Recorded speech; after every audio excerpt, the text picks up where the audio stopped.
Di pesta perayaan penawaran saham perdana, IPO, perusahaan istriku, Nusantara Tech, aku berencana untuk mengungkapkan bahwa aku sebenarnya adalah pewaris sebuah konglomerat dan mengumumkan hubungan kami kepada dunia. Namun, begitu aku melangkah masuk ke dalam aula pesta, aku menyaksikan istriku bersama seorang rekan kerjanya di sofa kantornya. Di saat yang seharusnya menjadi momen terbaik dalam hidupku, aku hampir saja menjatuhkan mikrofon. Pernahkah kau tahu momen ketika hidup menjatuhkan bom nuklir kepadamu? Ya, itulah yang terjadi pada Selasa malamku. Aku berdiri di luar ballroom, Hotel Indonesia Kempinski, untuk ketiga kalinya merapikan dasiku seperti seorang siswa baru yang gugup di pesta prom. Lantai marmer begitu berkilau, hingga memantulkan bayanganku dengan sempurna. Senyum penuh percaya diri, tuxedo yang disetrika tanpa celah, dan aura khas yang datang dari kesadaran bahwa aku akan mengejutkan semua orang. Malam ini bukan hanya hari di mana Nusantara Tech melantai di bursa.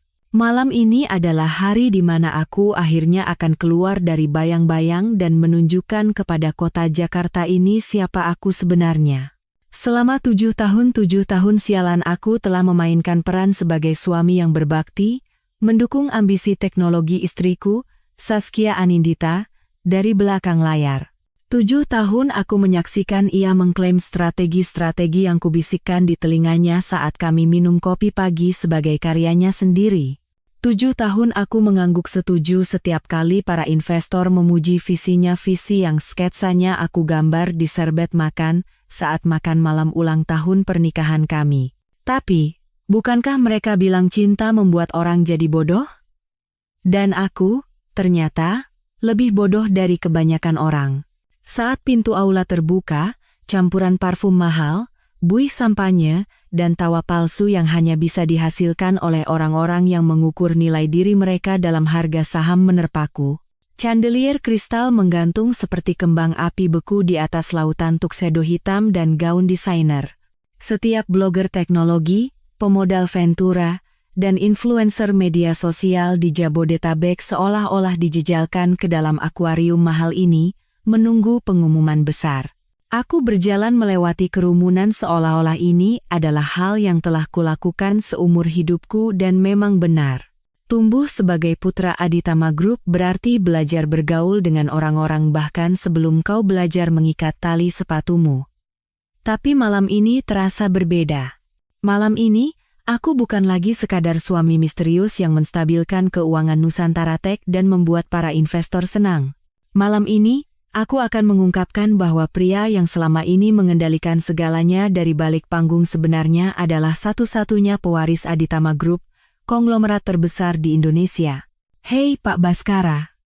Pak Tirtayasa dari Teknobisnis Indonesia menepuk bahuku seolah kami adalah teman satu angkatan di universitas, bukan sekadar kenalan yang pernah berbincang 5 kali. Siap untuk pertunjukan besar? Bu Saskia pasti sangat bahagia. Aku tersenyum, senyum yang telah kulatih dengan sempurna di berbagai acara amal dan pertemuan sosial di mana aku hanya duduk diam sementara orang-orang dewasa merengek seperti anak-anak tentang laporan kuartalan. Saskia telah bekerja keras seumur hidupnya untuk momen ini, kataku. Secara teknis, itu bukan kebohongan. Saskia memang telah bekerja keras, hanya saja tidak sekeras yang semua orang percayai. Lampu meredup, dan keheningan menyelimuti kerumunan seolah seseorang menekan tombol bisu universal. Inilah saatnya. Momen yang telah kulatih di depan cermin selama berminggu-minggu. Pidatonya kutulis sendiri. Rendah hati namun percaya diri, penuh syukur namun ambisius. Rencananya adalah berdiri di samping istriku, mengumumkan IP, lalu dengan santai menambahkan.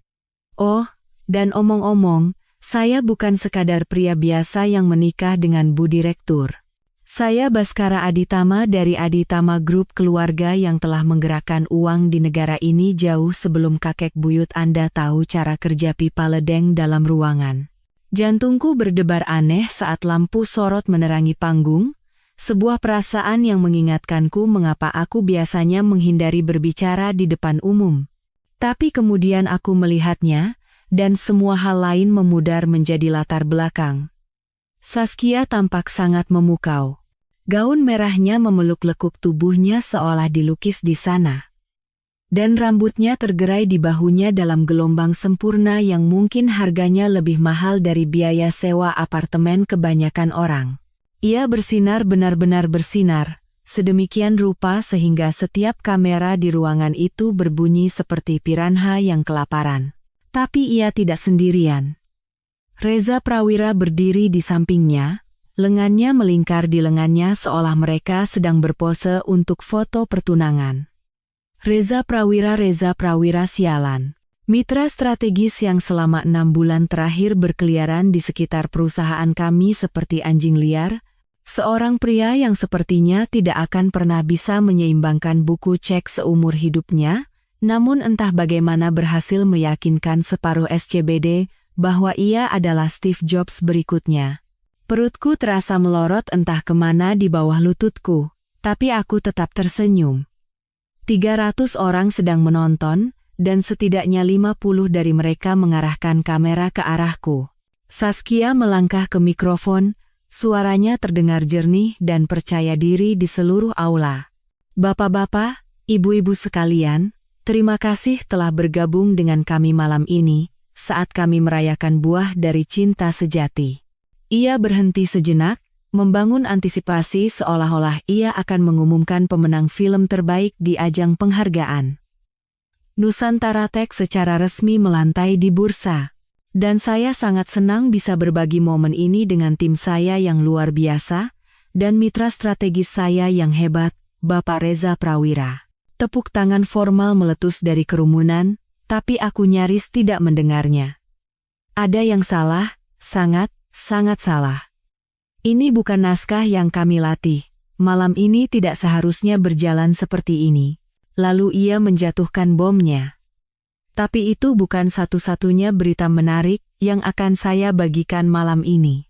Senyumnya menjadi lebih lebar, jika itu mungkin secara fisik, dan tangannya diletakkan di perutnya dalam gestur halus yang mungkin terlewatkan oleh kebanyakan orang. Tapi tidak olehku. Jika menyangkut Saskia, aku tidak pernah melewatkan apapun. Darahku berubah menjadi air es. Rumor kehamilan yang beredar baru-baru ini, semuanya benar. Suaranya bergema di ruangan seperti lagu kemenangan. Reza meremas lengannya dalam gestur yang seharusnya terlihat suportif, tetapi hanya terasa posesif, dan ayah dari anak ini adalah Reza Prawira. Dunia berhenti. Benar-benar berhenti. Semua suara di aula denting gelas. Percakapan berbisik, klik kamera memudar seolah seseorang menyumpal telingaku dengan kapas. Tanganku mulai gemetar, dan aku menggenggam gelas sampanyeku begitu erat hingga aku heran gelas itu tidak pecah. Tapi aku bertepuk tangan. Ya Tuhan, aku bertepuk tangan. Karena itulah yang kau lakukan saat istrimu mengumumkan di depan 300 orang asing bahwa ia mengandung anak pria lain.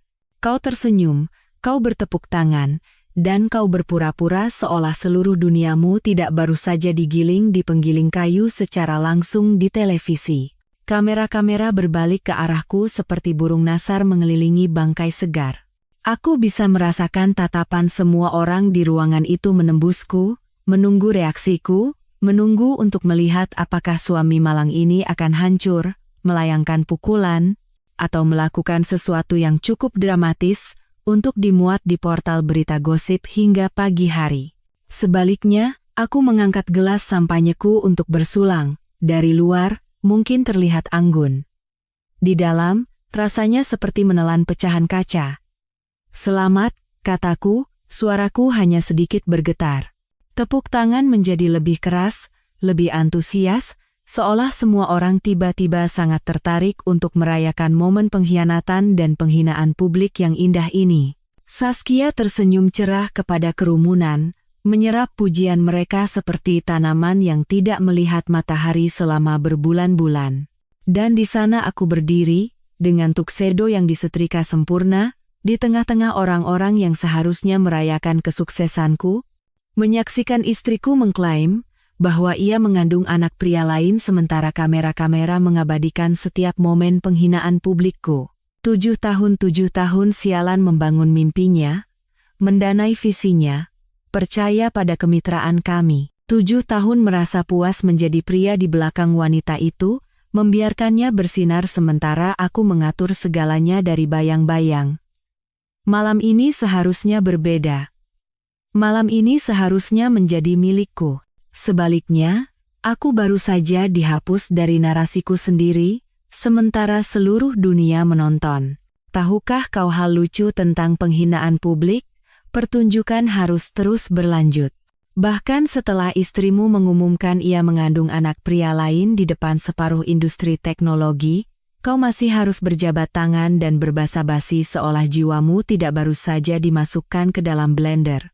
Aku berhasil keluar dari aula setelah sekitar 30 menit yang terasa seperti 17 jam dari interaksi sosial terburuk dalam hidupku.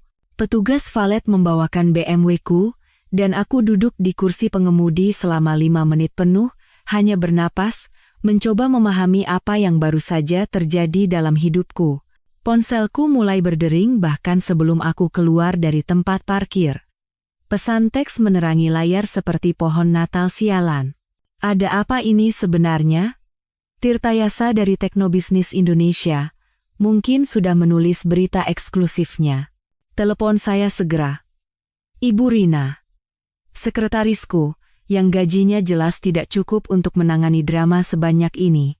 Selamat atas IPO-nya, seorang investor yang jelas tidak mendengar bagian akhir dari pengumuman. Bro, lo baik-baik aja? Wira, teman kuliahku di Bandung, yang entah bagaimana selalu mendengar tentang bencana pribadiku lebih cepat dariku. Aku membalik ponselku dan mengemudi pulang dalam keheningan yang membahagiakan, mencoba untuk tidak memikirkan fakta bahwa setiap portal berita gosip dan reporter teknologi di Jakarta mungkin sedang menyusun berita utama tentang penghinaan publikku yang spektakuler. CEO Nusantara Tech umumkan kehamilan hasil perselingkuhan di acara IPO, uang Aditama Group tak bisa beli kesetiaan, CEO Nusantara Tech ganti suami dengan mitra strategis, ya. Yang terakhir itu pasti akan menjadi berita utama sungguhan besok pagi. Rumah kami ralat, rumah Saskia, yang cicilannya telah kubayar selama 3 tahun terakhir, terlihat persis sama seperti saat aku meninggalkannya 6 jam lalu. Halaman rumput yang sama terawatnya, air mancur megah yang sama yang harganya mungkin lebih mahal dari mobil kebanyakan orang, patung singa marmer yang sama menjaga gerbang depan, seolah istriku berpikir kami tinggal di semacam sinetron kolosal modern. Tapi melewati gerbang itu terasa seperti memasuki tempat kejadian perkara. Di permukaan, semuanya tampak normal. Tapi aku tahu di bawah perabotan mahal dan karya seni desainer, sesuatu telah mati malam ini, sesuatu yang mungkin sudah sekarat sejak lama, tapi aku terlalu bodoh atau keras kepala untuk mengakhirinya. Aku menuang 3 jari whisky Macallan 25 tahun yang kusiapkan untuk perayaan malam ini.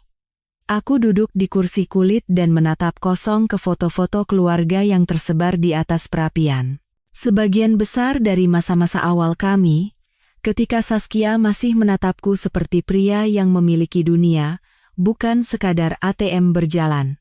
Ada foto dari hari pernikahan kami berdua tersenyum lebar seperti orang bodoh yang berpikir cinta bisa mengalahkan aritmatika dasar. Foto lain dari bulan madu kami di Bali, di mana ia membisikkan semua mimpinya tentang membangun kerajaan teknologi yang akan mengubah dunia. Aku percaya pada mimpi-mimpi itu. Sial, aku mendanainya dengan semua yang kumiliki. Whisky membakar tenggorokanku, tapi itu adalah luka bakar yang baik, jenis yang mengingatkanmu bahwa kau masih hidup, bahkan ketika segala sesuatu yang lain mengatakan sebaliknya. Ponselku berdering lagi. Kali ini bukan pesan, tapi panggilan. Nomor tak dikenal, mungkin seorang reporter yang berhasil mendapatkan nomor pribadiku. Aku membiarkannya masuk ke pesan suara, lalu langsung menyesalinya. Sekarang akan ada rekaman permanen dari burung nasar yang mengitari tragedi pribadiku. Sekitar tengah malam, aku mendengar pintu depan terbuka. Suara sepatu hak tinggi di lantai marmer, diikuti oleh langkah kaki yang lebih berat, dan jenis tawa mabuk yang membuatmu ingin menghancurkan sesuatu yang mahal. Tanpa perlu melihat, aku tahu Saskia telah membawa Reza Prawira pulang ke rumahku. Rumah yang kubeli, kurancang, dan kurawat sementara ia bermain sebagai CEO dengan uangku. Mereka terhuyung-huyung masuk ke ruang tamu seperti remaja yang menyelinap masuk melewati jam malam, kecuali remaja biasanya memiliki kesopanan untuk mencoba diam. Reza sedang melonggarkan dasinya, tersenyum seperti orang yang baru saja memenangkan lotre yang, sejujurnya, pada dasarnya memang begitu. Saskia terkikik, bukan seperti pengusaha cerdas yang baru saja mengumumkan IPO terbesar tahun ini, tetapi seperti mahasiswi. Ia berhenti ketika melihatku duduk dalam kegelapan dengan whisky di tangan. "Oh, kamu masih bangun," katanya. "Sulit tidur di malam seperti ini, ya?" "Bisa dibilang begitu," kataku, menjaga suaraku tetap datar. Tidak perlu memberi mereka lebih banyak amunisi. Reza tampak sedikit tidak nyaman, tetapi hanya sedikit. "Hei, tidak ada perasaan pribadi, kan? Bisnis adalah bisnis. Bisnis adalah bisnis."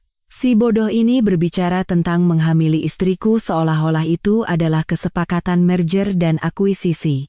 "Ya," kataku, meneguk whisky lagi. "Bisnis." Saskia melepas sepatunya, yang langsung membuatnya lebih pendek 3 inci dan entah bagaimana lebih berbahaya.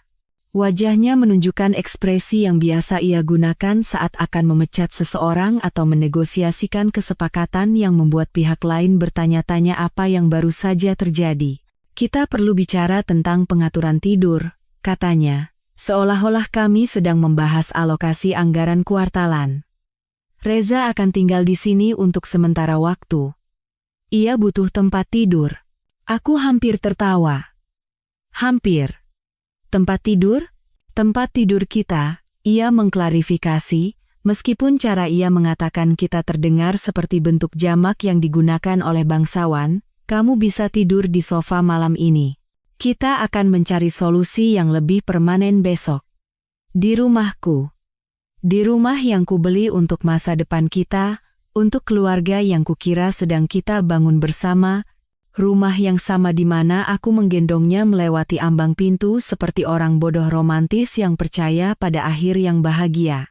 Reza sudah menuju tangga, seolah-olah menerima tawarannya sebagai fakta yang sudah terjadi. Ia berhenti di tengah jalan dan menoleh ke arahku, dengan ekspresi yang mungkin bisa dianggap sebagai simpati, jika tidak begitu syarat dengan kesombongan. "Terima kasih sudah mengerti, kawan. Tidak semua pria akan menerima ini dengan baik." Menerima dengan baik. Seolah-olah hanya karena aku tidak membakar rumah dengan kami semua di dalamnya membuatku menjadi semacam orang suci. "Jangan khawatir," kataku, dan aku bersungguh-sungguh. "Sialan. Jangan pernah katakan pada siapapun. Aku sudah akan menjadi bahan tertawaan yang cukup, tidak perlu menambahkan materi baru." Mereka menghilang ke lantai atas, dan aku mendengar langkah kaki mereka melintasi lantai kayu di tempat yang dulunya adalah kamar tidur kami. Ranjang berderit ranjang yang kupilih dan kubayar, dan kemudian aku mendengar tawa Saskia lagi, kali ini lebih lembut, entah bagaimana lebih intim. Aku duduk dalam kegelapan selama 1 jam lagi, menyeruput whisky, memikirkan tes kehamilan yang kutemukan di tempat sampah kamar mandi 3 minggu lalu. Ketika aku melihat 2 garis merah muda itu, aku sangat bahagia. Begitu bodoh dan buta dalam kebahagiaan hingga aku bahkan pergi membeli sebotol sampanye untuk mengejutkannya ketika ia siap memberitahuku. Sampanye itu masih ada di pendingin anggur, tepat di sebelah botol yang kusiapkan untuk perayaan IPO. Kurasa aku tidak akan membutuhkan keduanya sekarang. Aku mengeluarkan ponselku dan melihat-lihat pesan yang kuabaikan. Sebagian besar adalah orang-orang yang ingin tahu detail drama malam ini, tetapi beberapa di antaranya tulus. Ayahku telah menelepon 2 kali tanpa pesan, tapi aku bisa membayangkan apa yang ingin ia katakan. Adikku mengirim pesan singkat, "Telepon kalau sudah siap."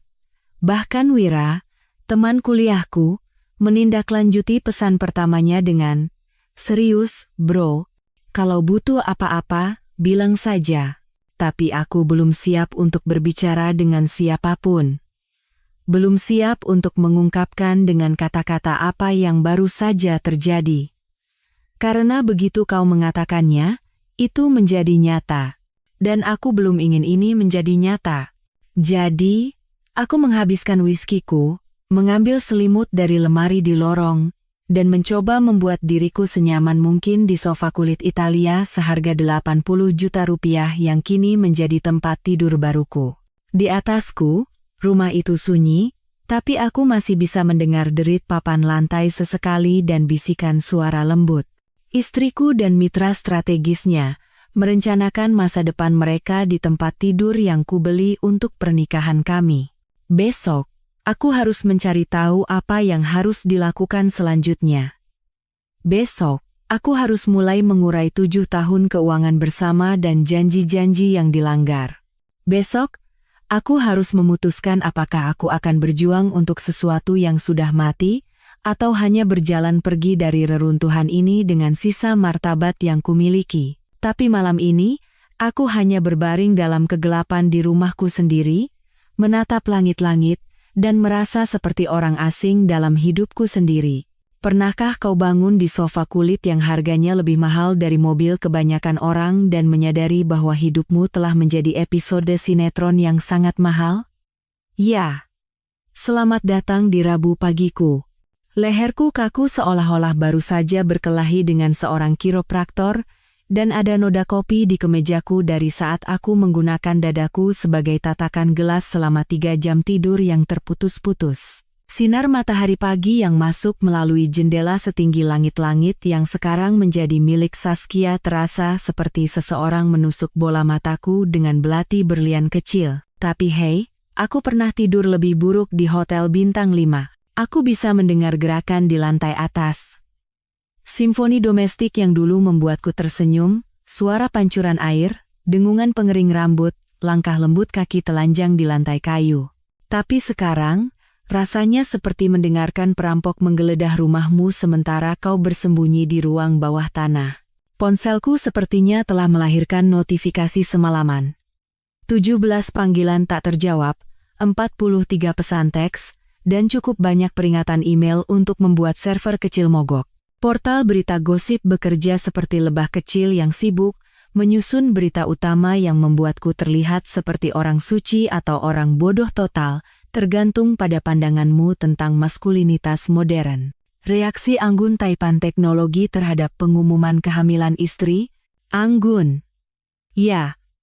Rupanya berdiri seperti rusa di depan sorotan lampu, sementara pernikahanmu meledak secara real-time adalah model baru pria yang berevolusi. Aku membaca pesan-pesan sambil membuat kopi yang cukup kental untuk membangunkan orang mati. Sebagian besar adalah reporter yang mencoba mendapatkan pernyataan. Beberapa dari investor bertanya-tanya apakah Nusantara Tech masih merupakan investasi yang solid sekarang setelah pendirinya secara terbuka mengumumkan pilihan kehamilannya. Dan satu dari pengacaraku telepon saya. Sekarang, tapi aku belum siap untuk melakukan pengendalian kerusakan. Aku punya ikan yang lebih besar untuk digoreng. Aku telah membuat keputusan antara gelas whisky kedua dan jam ketiga menatap langit-langit. Aku sudah muak menjadi karakter pendukung dalam hidupku sendiri.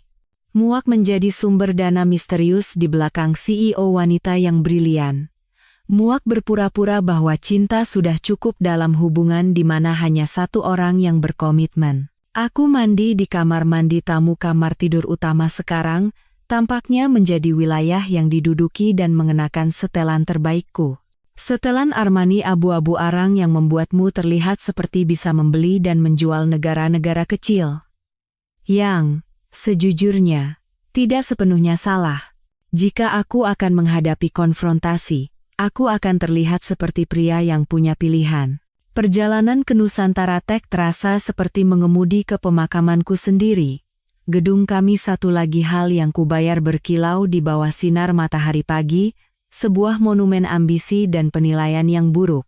Tempat parkir lebih ramai dari biasanya, Mungkin karena separuh media teknologi Jakarta berkemah di lobi kami, berharap bisa menangkap sekilas dampak dari kejadian semalam.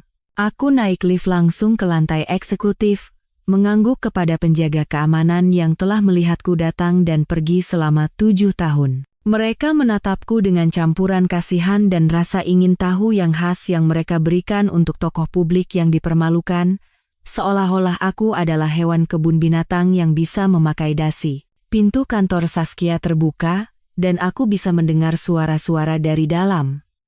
Tawanya suara cerah dan percaya diri yang dulu menghangatkan hatiku, tapi sekarang membuat gigiku ngilu.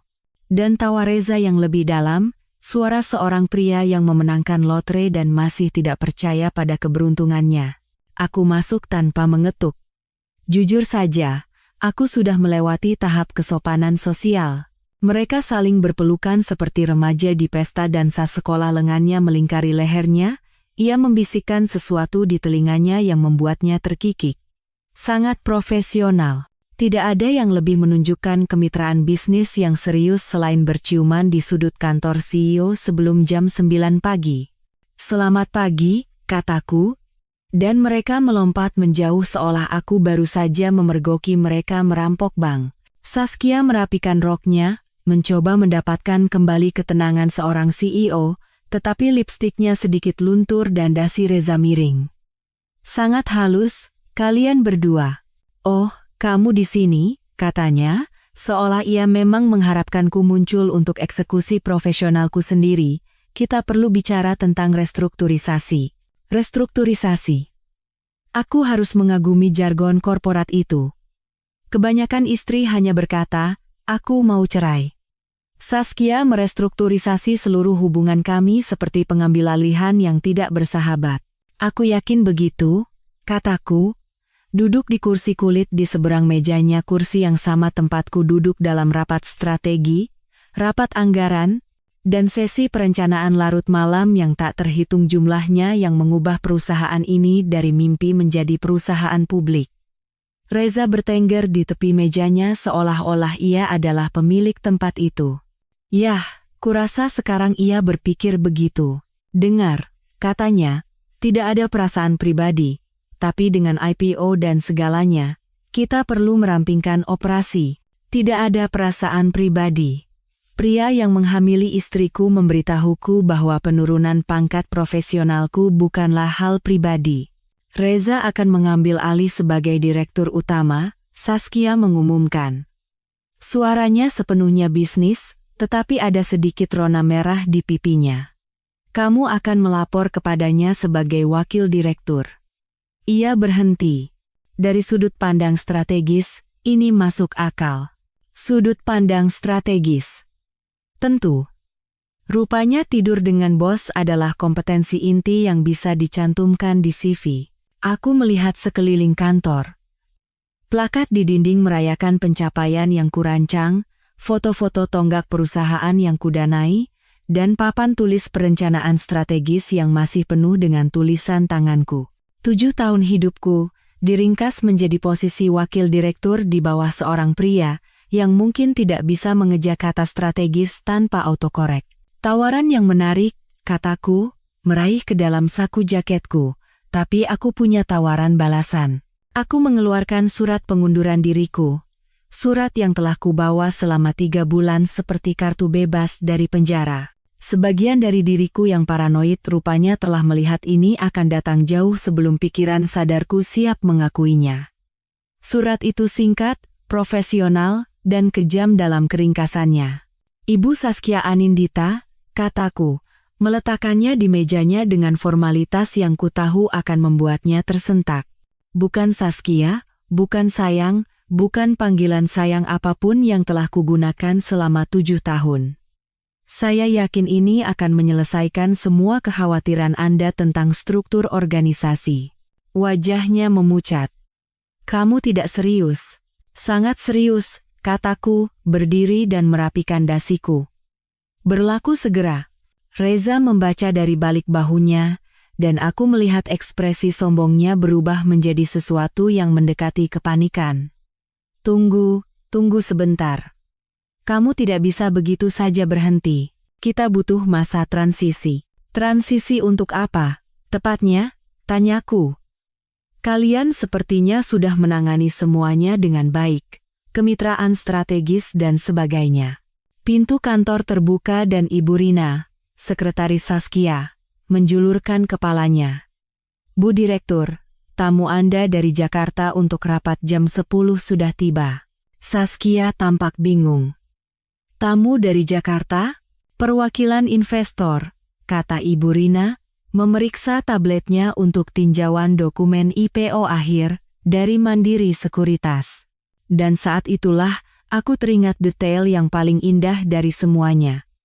Satu hal yang tidak diperhitungkan oleh kejeniusan strategis Reza dan restrukturisasi korporat Saskia. Mandiri Sekuritas tidak hanya berinvestasi di Nusantara Tech. Mereka berinvestasi di Nusantara Tech dengan pemahaman eksplisit bahwa aku adalah bagian dari paket, bukan karena mereka secara khusus peduli pada kepribadianku yang menawan, tetapi karena uji tuntas mereka telah mengungkapkan bahwa setiap keputusan besar, setiap peluncuran produk yang sukses, setiap kuartal yang menguntungkan, dapat ditelusuri kembali ke strategi dan koneksi yang memiliki sidik jariku di atasnya. Persilakan mereka masuk, kataku, duduk kembali di kursiku dengan senyum tulus pertama dalam 24 jam. 30 detik kemudian, perwakilan investor masuk seorang pria berusia 50-an dengan setelan rapi yang memancarkan kepercayaan diri yang datang dari memindahkan uang serius di pasar yang serius. Matanya mengamati ruangan, mencatat pemandangan nyaman Saskia dan Reza, dan ketidaknyamanan mereka yang jelas. Pak Baskara, katanya, mengulurkan tangan dengan senyum yang tidak mencapai matanya. Senang Anda di sini. Kami perlu membahas beberapa kekhawatiran yang muncul semalam. Kekhawatiran? Suara Saskia sedikit bergetar. Ia menoleh padanya dengan ketidaktertarikan sopan yang biasanya diperuntukkan bagi orang-orang yang akan menjadi tidak relevan. Ya, Bu Saskia. Analisis kami menunjukkan bahwa kepergian Pak Baskara akan secara fundamental mengubah profil risiko investasi ini. Tanpa keterlibatannya yang berkelanjutan, saya khawatir kami harus mempertimbangkan kembali seluruh kesepakatan. Keheningan di ruangan itu begitu sempurna sehingga kau bisa mendengar dengungan pendingin udara. Maaf, Reza tergagap.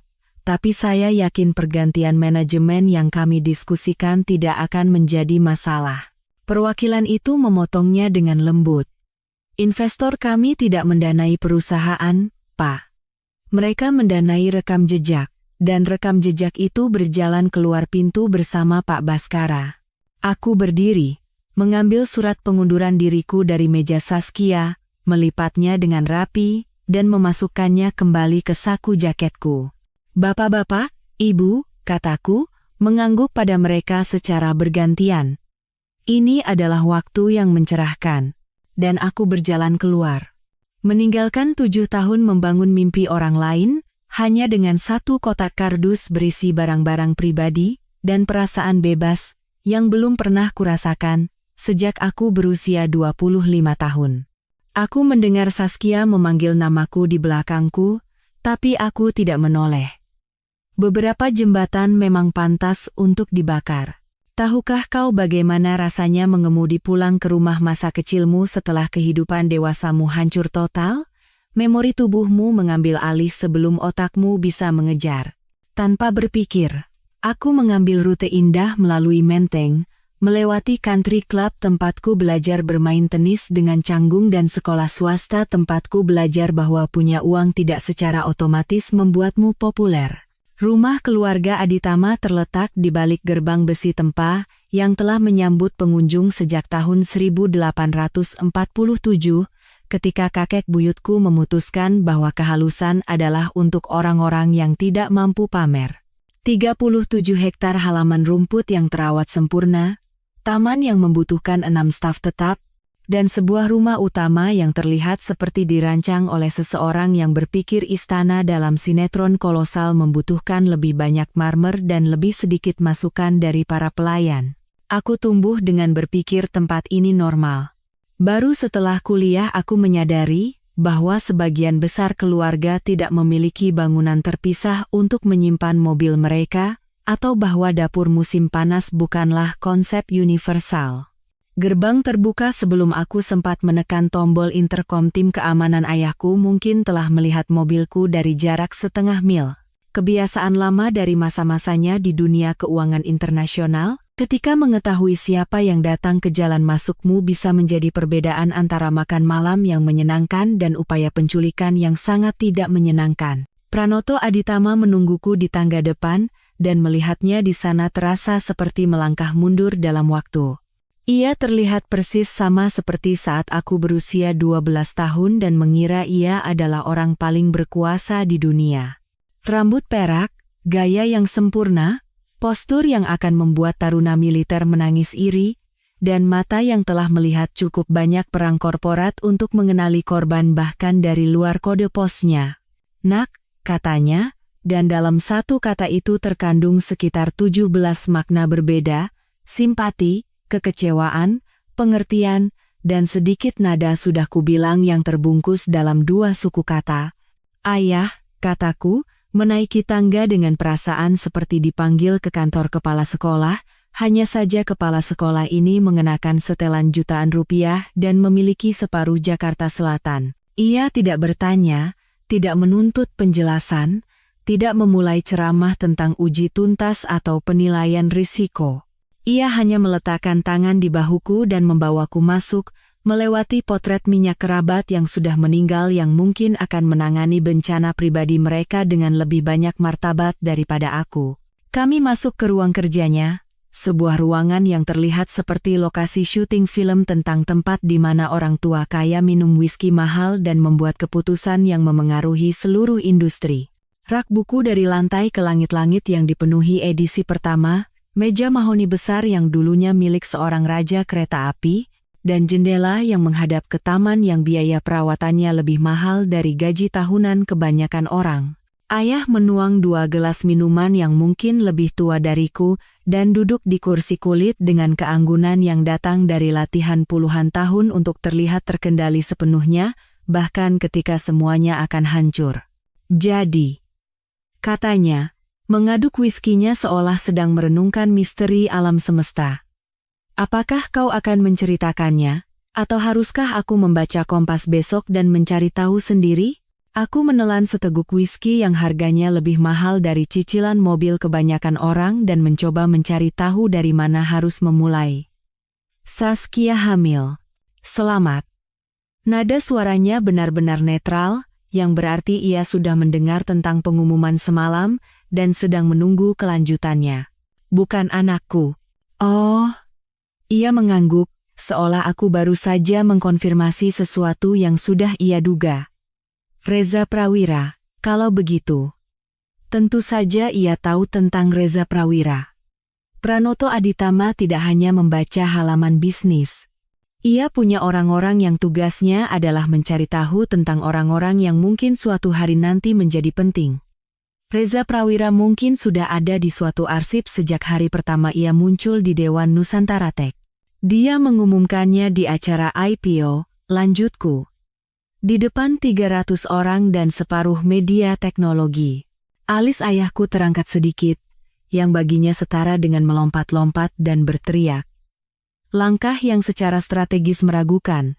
Begitu menurut ayah, aku tertawa, tetapi lebih karena kepahitan daripada kegembiraan. Dan pagi ini, ia mencoba menurunkanku jabatannya. Menjadikanku bawahan Reza, jadi aku berhenti.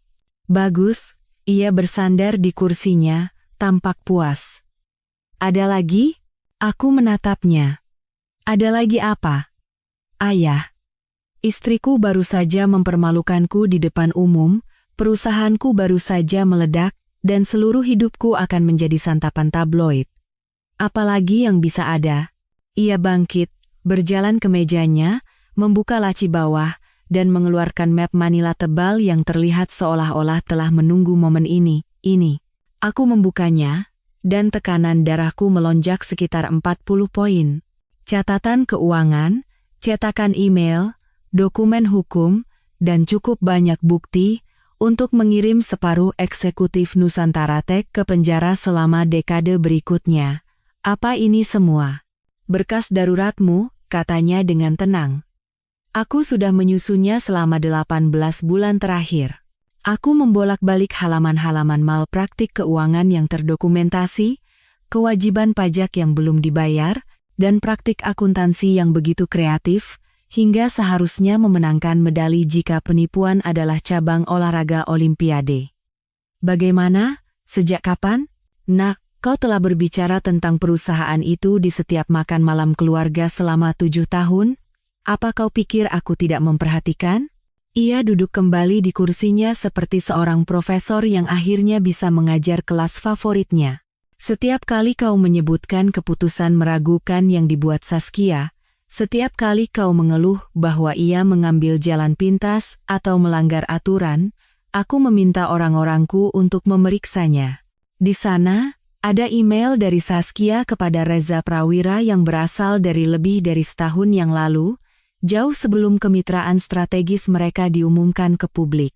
Komunikasi tentang memindahkan uang melalui rekening luar negeri, diskusi tentang strategi pajak kreatif yang jelas tidak akan disetujui oleh Ditjen Pajak, dan bukti penipuan keuangan yang disengaja yang akan membuat tim Jaksa Federal sibuk selama berbulan-bulan. Ayah, ini. Aku mengangkat dokumen yang menunjukkan Reza Prawira menyedot uang dari rekening klien untuk mendanai gaya hidupnya. Ini kriminal. Ya, benar. Suara ayahnya terdengar seolah-olah mereka sedang membahas cuaca. Istrimu telah menjalankan operasi yang sangat canggih, menggunakan reputasimu dan koneksi keluarga kita untuk melegitimasi apa yang pada dasarnya adalah penipuan kelas atas. Ruangan itu terasa miring. Ayah tahu tentang ini selama 18 bulan? Mencurigainya lebih lama lagi. Ia mencondongkan tubuh ke depan, wajahnya serius. Tapi aku butuh bukti, dan aku butuh kau untuk melihatnya sendiri. Jika aku datang kepadamu 2 tahun lalu dengan tuduhan terhadap Saskia, apa yang akan kau lakukan? Aku berpikir jujur, aku akan membelanya. Tepat sekali. Cinta membuat kita bodoh, Nak. Itu membuat kita mengabaikan tanda bahaya, merasionalisasi perilaku buruk, dan memungkinkan orang-orang yang secara aktif menghancurkan kita. Ia menunjuk ke map itu. Tapi sekarang kau telah melihat apa yang benar-benar mampu ia lakukan. Sekarang kau mengerti bahwa ini tidak pernah tentang perbedaan pendapat bisnis atau perbedaan strategis. Ini tentang seorang predator yang mengidentifikasi target dan secara sistematis menghancurkannya selama 7 tahun. Aku duduk dalam keheningan untuk waktu yang lama, membaca dokumen demi dokumen yang melukiskan gambaran pengkhianatan yang disengaja dan diperhitungkan. Bukan hanya perselingkuhan itu hampir menjadi masalah sampingan.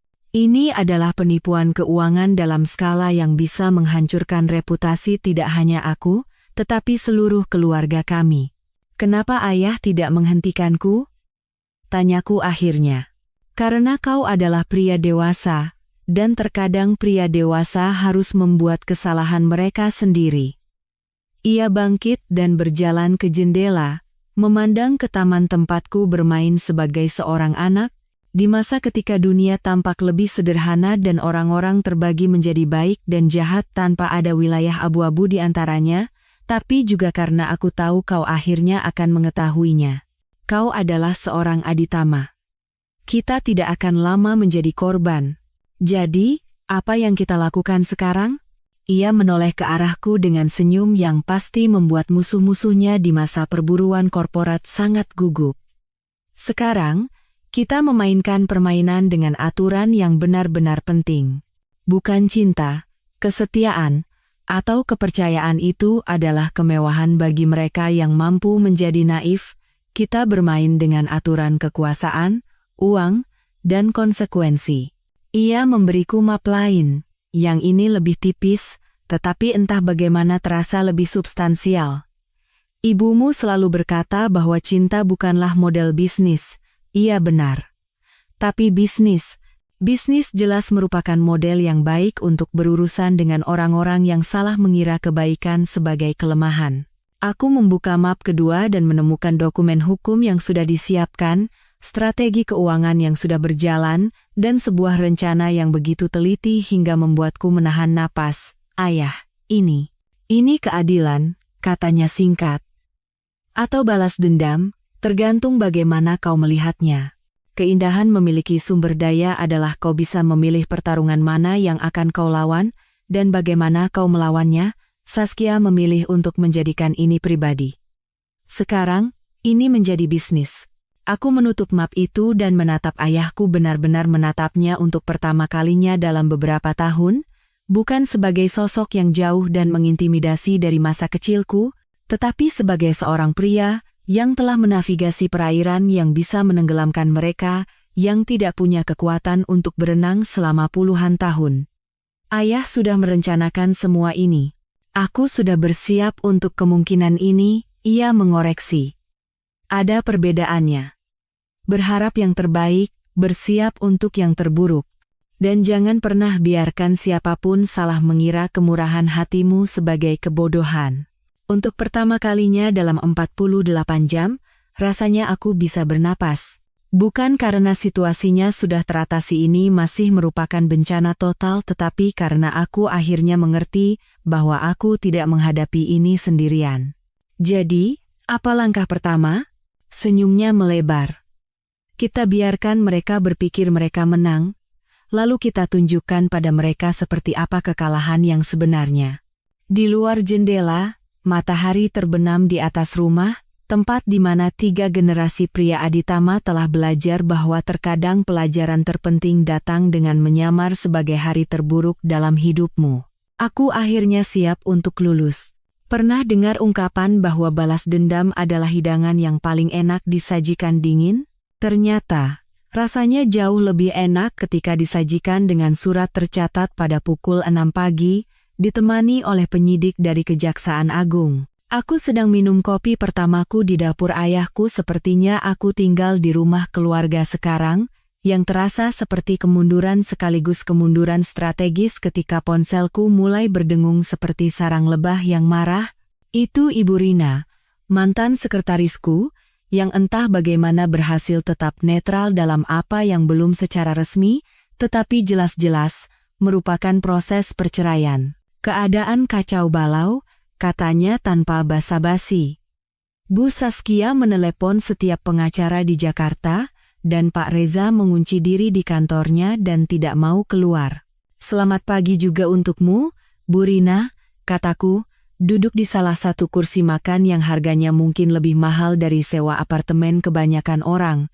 Kacau balau tentang apa tepatnya? Anda belum lihat berita? Aku hampir tidak melihat apapun selain dasar gelas whisky dan dokumen hukum ayahku selama 18 jam terakhir. Tolong jelaskan. Kejaksaan menggerebek Nusantara Tech pagi ini. Dugaan penipuan keuangan dan penggelapan pajak. Seluruh gedung penuh dengan penyidik. Aku hampir tersedak kopiku.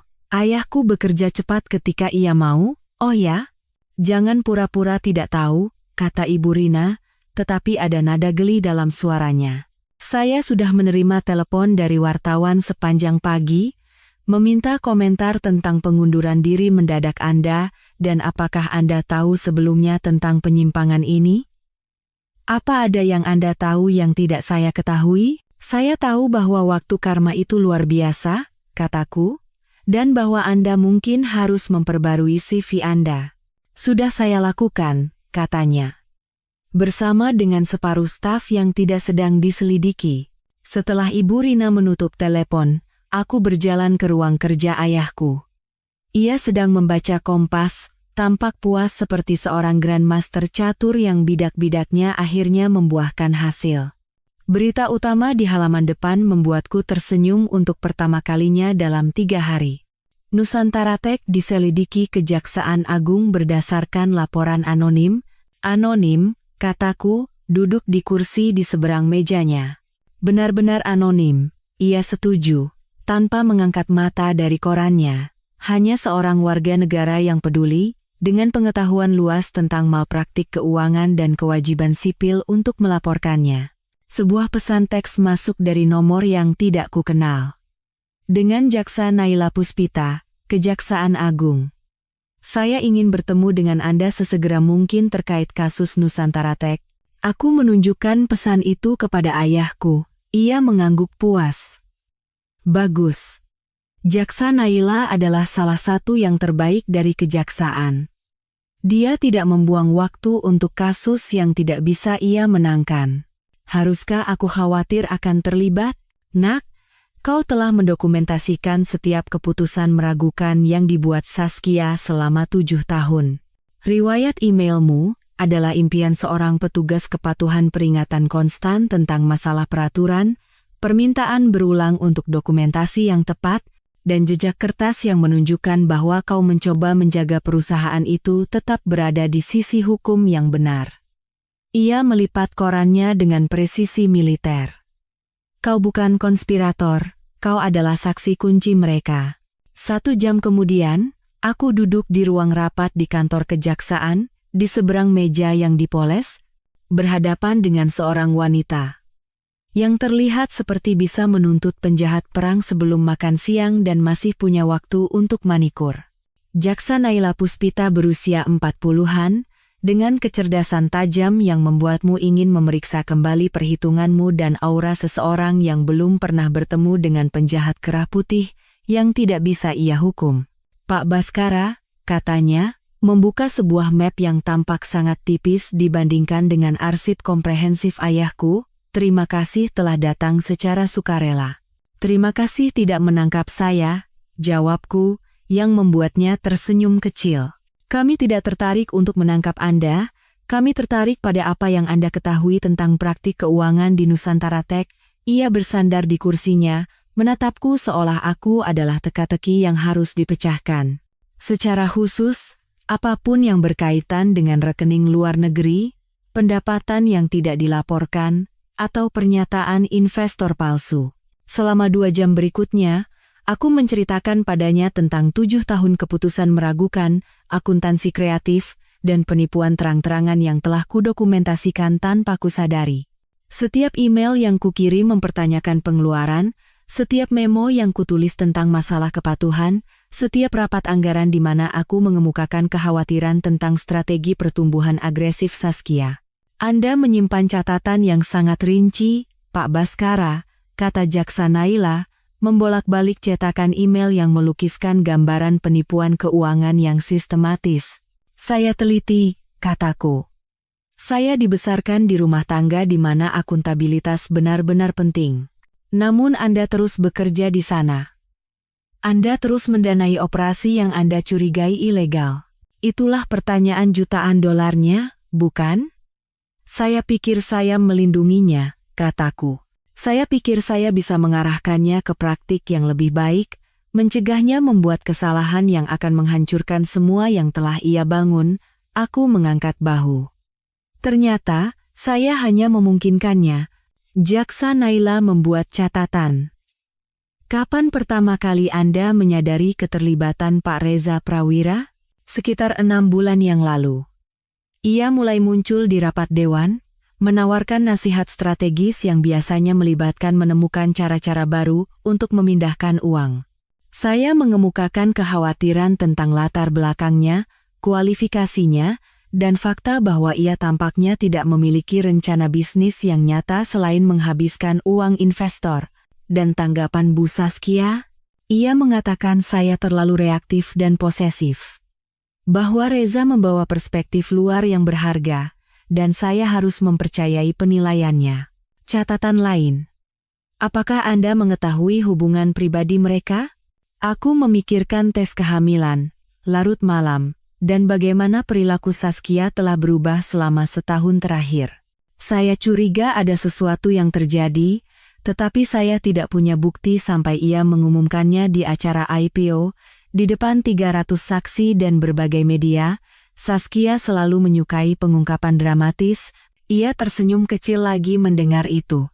Pak Baskara, berdasarkan apa yang Anda katakan hari ini dan dokumen yang Anda berikan, kami yakin kami memiliki cukup bukti untuk mengajukan tuntutan atas penipuan sekuritas, penggelapan pajak, dan konspirasi.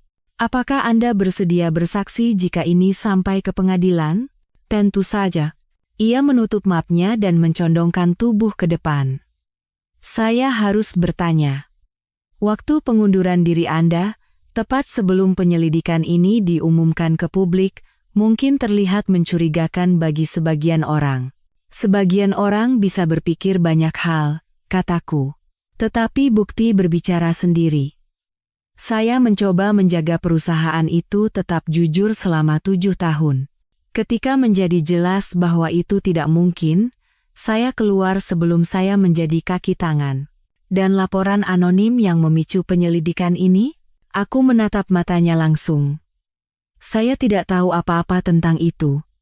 Tapi siapapun yang memberikannya, jelas melakukan tugas sipil mereka. 3 jam kemudian, aku kembali ke rumah.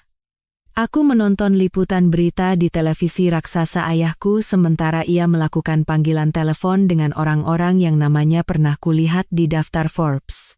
Kisah Nusantara Tech menjadi berita utama di setiap saluran bisnis, dengan rekaman agen kejaksaan membawa keluar kotak-kotak dokumen dari gedung yang kutinggalkan kurang dari 48 jam yang lalu. Ponselku terus berdering dengan panggilan dari wartawan, tetapi satu-satunya yang kujawab adalah dari Tirtayasa dari Teknobisnis Indonesia. Ya ampun, Baskara, katanya tanpa basa-basi, kau tahu ini akan terjadi saat kau berhenti, kan? Saya tahu Saskia membuat keputusan yang tidak akan berakhir dengan baik, kataku dengan hati-hati. Saya hanya tidak menyadari seberapa buruknya sampai saya bisa melangkah mundur dan melihatnya secara objektif. Jadi pengunduran diri itu. Pengunduran diri itu adalah saya yang akhirnya mengakui bahwa Anda tidak bisa menyelamatkan seseorang yang tidak ingin diselamatkan, kataku, menatap keluar jendela ke taman tempatku bermain sebagai seorang anak, sebelum aku belajar bahwa dunia ini penuh dengan orang-orang yang akan tersenyum padamu sambil mengosongkan sakumu. Sekarang, saya fokus untuk melangkah maju. Terkadang, Anda harus membakar masa lalu sebelum Anda bisa membangun sesuatu yang lebih baik. Setelah Tirtayasa menutup telepon, ayahku muncul di ambang pintu dengan 2 gelas sampahnya. Merayakan begitu cepat? Tanyaku. Bukan perayaan, katanya, menyerahkan segelas padaku. Ini pengakuan. Selama 7 tahun, kau mencoba menjadi pria yang kau kira ia butuhkan.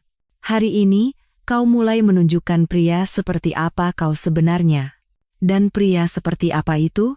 Ia tersenyum, dan untuk pertama kalinya dalam beberapa tahun, aku melihat kebanggaan di matanya, seorang aditama. Di luar, matahari terbenam di atas menteng, mewarnai langit dengan warna anggur mahal dan awal yang baru. Besok, Saskia dan Reza akan menghadapi konsekuensi dari pilihan mereka. Malam ini, aku akhirnya bisa tidur dengan mengetahui bahwa keadilan tidak hanya datang ia telah tiba, dengan surat perintah dan lencana. Beberapa orang belajar dengan cara yang sulit bahwa tindakan memiliki konsekuensi. Yang lain belajar bahwa kesabaran dan persiapan mengalahkan gairah dan pengkhianatan setiap saat. Aku akhirnya siap untuk berhenti menjadi korban orang lain dan menjadi penguasa nasibku sendiri. Tahukah kau hal lucu tentang penyelidikan federal? Itu membuat orang sangat ingin bicara. Tiba-tiba semua orang ingin melakukan percakapan yang telah mereka hindari selama berbulan-bulan. Biasanya sekitar waktu ketika jaksa mulai mengajukan pertanyaan tidak nyaman tentang rekening luar negeri dan pembukuan kreatif. Telepon dari Saskia datang pada hari ketiga aku tinggal di rumah ayahku, di mana aku telah menetap dalam rutinitas baru yaitu berpura-pura membaca koran bisnis sambil sebenarnya menonton serial dokumenter kriminal. Bukan pesan, tapi panggilan. Itu berarti ia putus asa, benar-benar delusi, atau kemungkinan besar keduanya. Kita perlu bicara, katanya tanpa basa-basi, suaranya memiliki getaran gelisah yang berarti ia nyaris tidak bertahan. Kupikir kita sudah cukup banyak bicara, jawabku, menjeda Netflix pada sebuah dokumenter tentang skema Ponzi yang terasa terlalu dekat dengan kenyataan. Ini tentang bayi itu. Tentu saja. Karena hidupku tampaknya telah menjadi sinetron di mana tes paternitas dan penyelidikan federal terjadi di minggu yang sama. Ada apa dengan bayi itu? Terakhir ku dengar, Reza adalah calon ayah yang bangga. Ada keheningan panjang, jenis keheningan yang biasanya diikuti oleh berita yang sangat buruk atau kebohongan yang sangat putus asa. Dengan Saskia, terkadang sulit untuk membedakannya. Aku ingin bertemu, katanya akhirnya. Secara langsung. Ada hal-hal yang perlu kita diskusikan. Saskia, jika kau mencari saksi karakter untuk persidanganmu yang akan datang, aku mungkin bukan pilihan terbaikmu. Tolong. Kata itu keluar dengan serak, seolah ia memaksanya keluar dari sela-sela giginya. Hanya sekali. Itu saja yang ku minta. Bertentangan dengan penilaianku yang lebih baik yang, sejujurnya, telah membuat keputusan yang meragukan mengenai Saskia selama 7 tahun. Aku setuju untuk bertemu dengannya di sebuah kafe kecil di Kemang, tempat yang biasa kami kunjungi pada Sabtu pagi, ketika kami masih berpura-pura menjadi pasangan bahagia. Ketika aku tiba, ia sudah di sana, membungkuk di atas cangkir kopi yang mungkin sudah dingin sejak 1 jam yang lalu. Ia tampak berantakan, yang sekaligus memuaskan dan mengkhawatirkan. Rambutnya yang biasanya sempurna diikat menjadi kuncir kuda yang acak-acakan, pakaian desainernya kusut, dan ada lingkaran hitam di bawah matanya yang hanya dimiliki oleh orang yang tidak tidur selama berhari-hari. "Terima kasih sudah datang," katanya saat aku duduk di seberangnya. "Kau bilang ini tentang bayi itu." "Katakan." Ia memainkan cangkir kopinya, menghindari kontak mata seperti remaja yang ketahuan menyelinap keluar. "Waktunya, rumit." "Rumit bagaimana?" "Aku sudah memikirkannya." "Kapan?" "Kapan itu bisa terjadi?" "Tanggalnya." Ia akhirnya menatapku, dan aku melihat sesuatu di mata Saskia yang belum pernah kulihat sebelumnya, ketakutan yang tulus. Mungkin bukan anak Reza, rasanya seperti seseorang baru saja meninju ulu hatiku. Mungkin bukan, garis waktunya kacau. Ada beberapa minggu di mana Reza dan aku sedang tidak akur, dan kau dan aku. Ia membiarkan kalimatnya menggantung, tapi aku tahu apa yang ia maksud. Ada periode singkat sekitar 4 bulan yang lalu ketika kami benar-benar bertingkah seperti pasangan lagi. Akhir pekan yang panjang di Bali, di mana ia menyimpan ponselnya, dan kami berpura-pura pernikahan kami tidak sedang menuju kehancuran. "Jadi, apa yang sebenarnya kau katakan?" Aku mengatakan aku mungkin telah membuat kesalahan. Bahwa aku mungkin terlalu cepat mengambil kesimpulan tentang paternitas karena aku ingin itu menjadi anak Reza. Ia mencondongkan tubuh ke depan, mengulurkan tangan melintasi meja seolah-olah untuk mengambil tanganku, lalu menariknya kembali. Mungkin anak ini adalah anakmu, Baskara. Mungkin." Aku membiarkan kata itu menggantung di udara di antara kami. "Itu adalah hal yang terlalu besar untuk tidak dipastikan, Saskia." Aku tahu bagaimana kedengarannya. "Ya, memang," kataku. "Karena bagiku, kedengarannya seperti kau sedang mencari pegangan. Reza menghadapi tuntutan federal, perusahaanmu hancur, dan tiba-tiba kau tidak yakin tentang paternitas. Waktunya sangat nyaman." Wajahnya memerah. "Bukan seperti itu, bukan? Bagiku, sepertinya kau sedang mencoba mencari tahu sekoci mana yang lebih kecil kemungkinannya untuk tenggelam." "Aku pantas mendapatkannya," katanya pelan. "Aku pantas mendapatkan semua itu. Tapi bayi ini tidak pantas tumbuh tanpa mengetahui siapa ayah kandungnya." Itu yang membuatku berhenti. Karena sebanyak aku ingin mengabaikan ini sebagai manipulasi lain dari Saskia, ia ada benarnya. Jika ada kemungkinan sekecil apapun anak ini adalah anakku. "Apa yang kau inginkan dariku?" tanyaku. Tes paternitas. Aku harus tahu pasti. Dan kau juga." Aku mempelajari wajahnya, mencari kebiasaan-kebiasaan yang telah kupelajari selama 7 tahun pernikahan kami. Kedutan kecil di sudut mulutnya saat ia berbohong, cara matanya melirik ke kiri saat ia menghilangkan detail penting.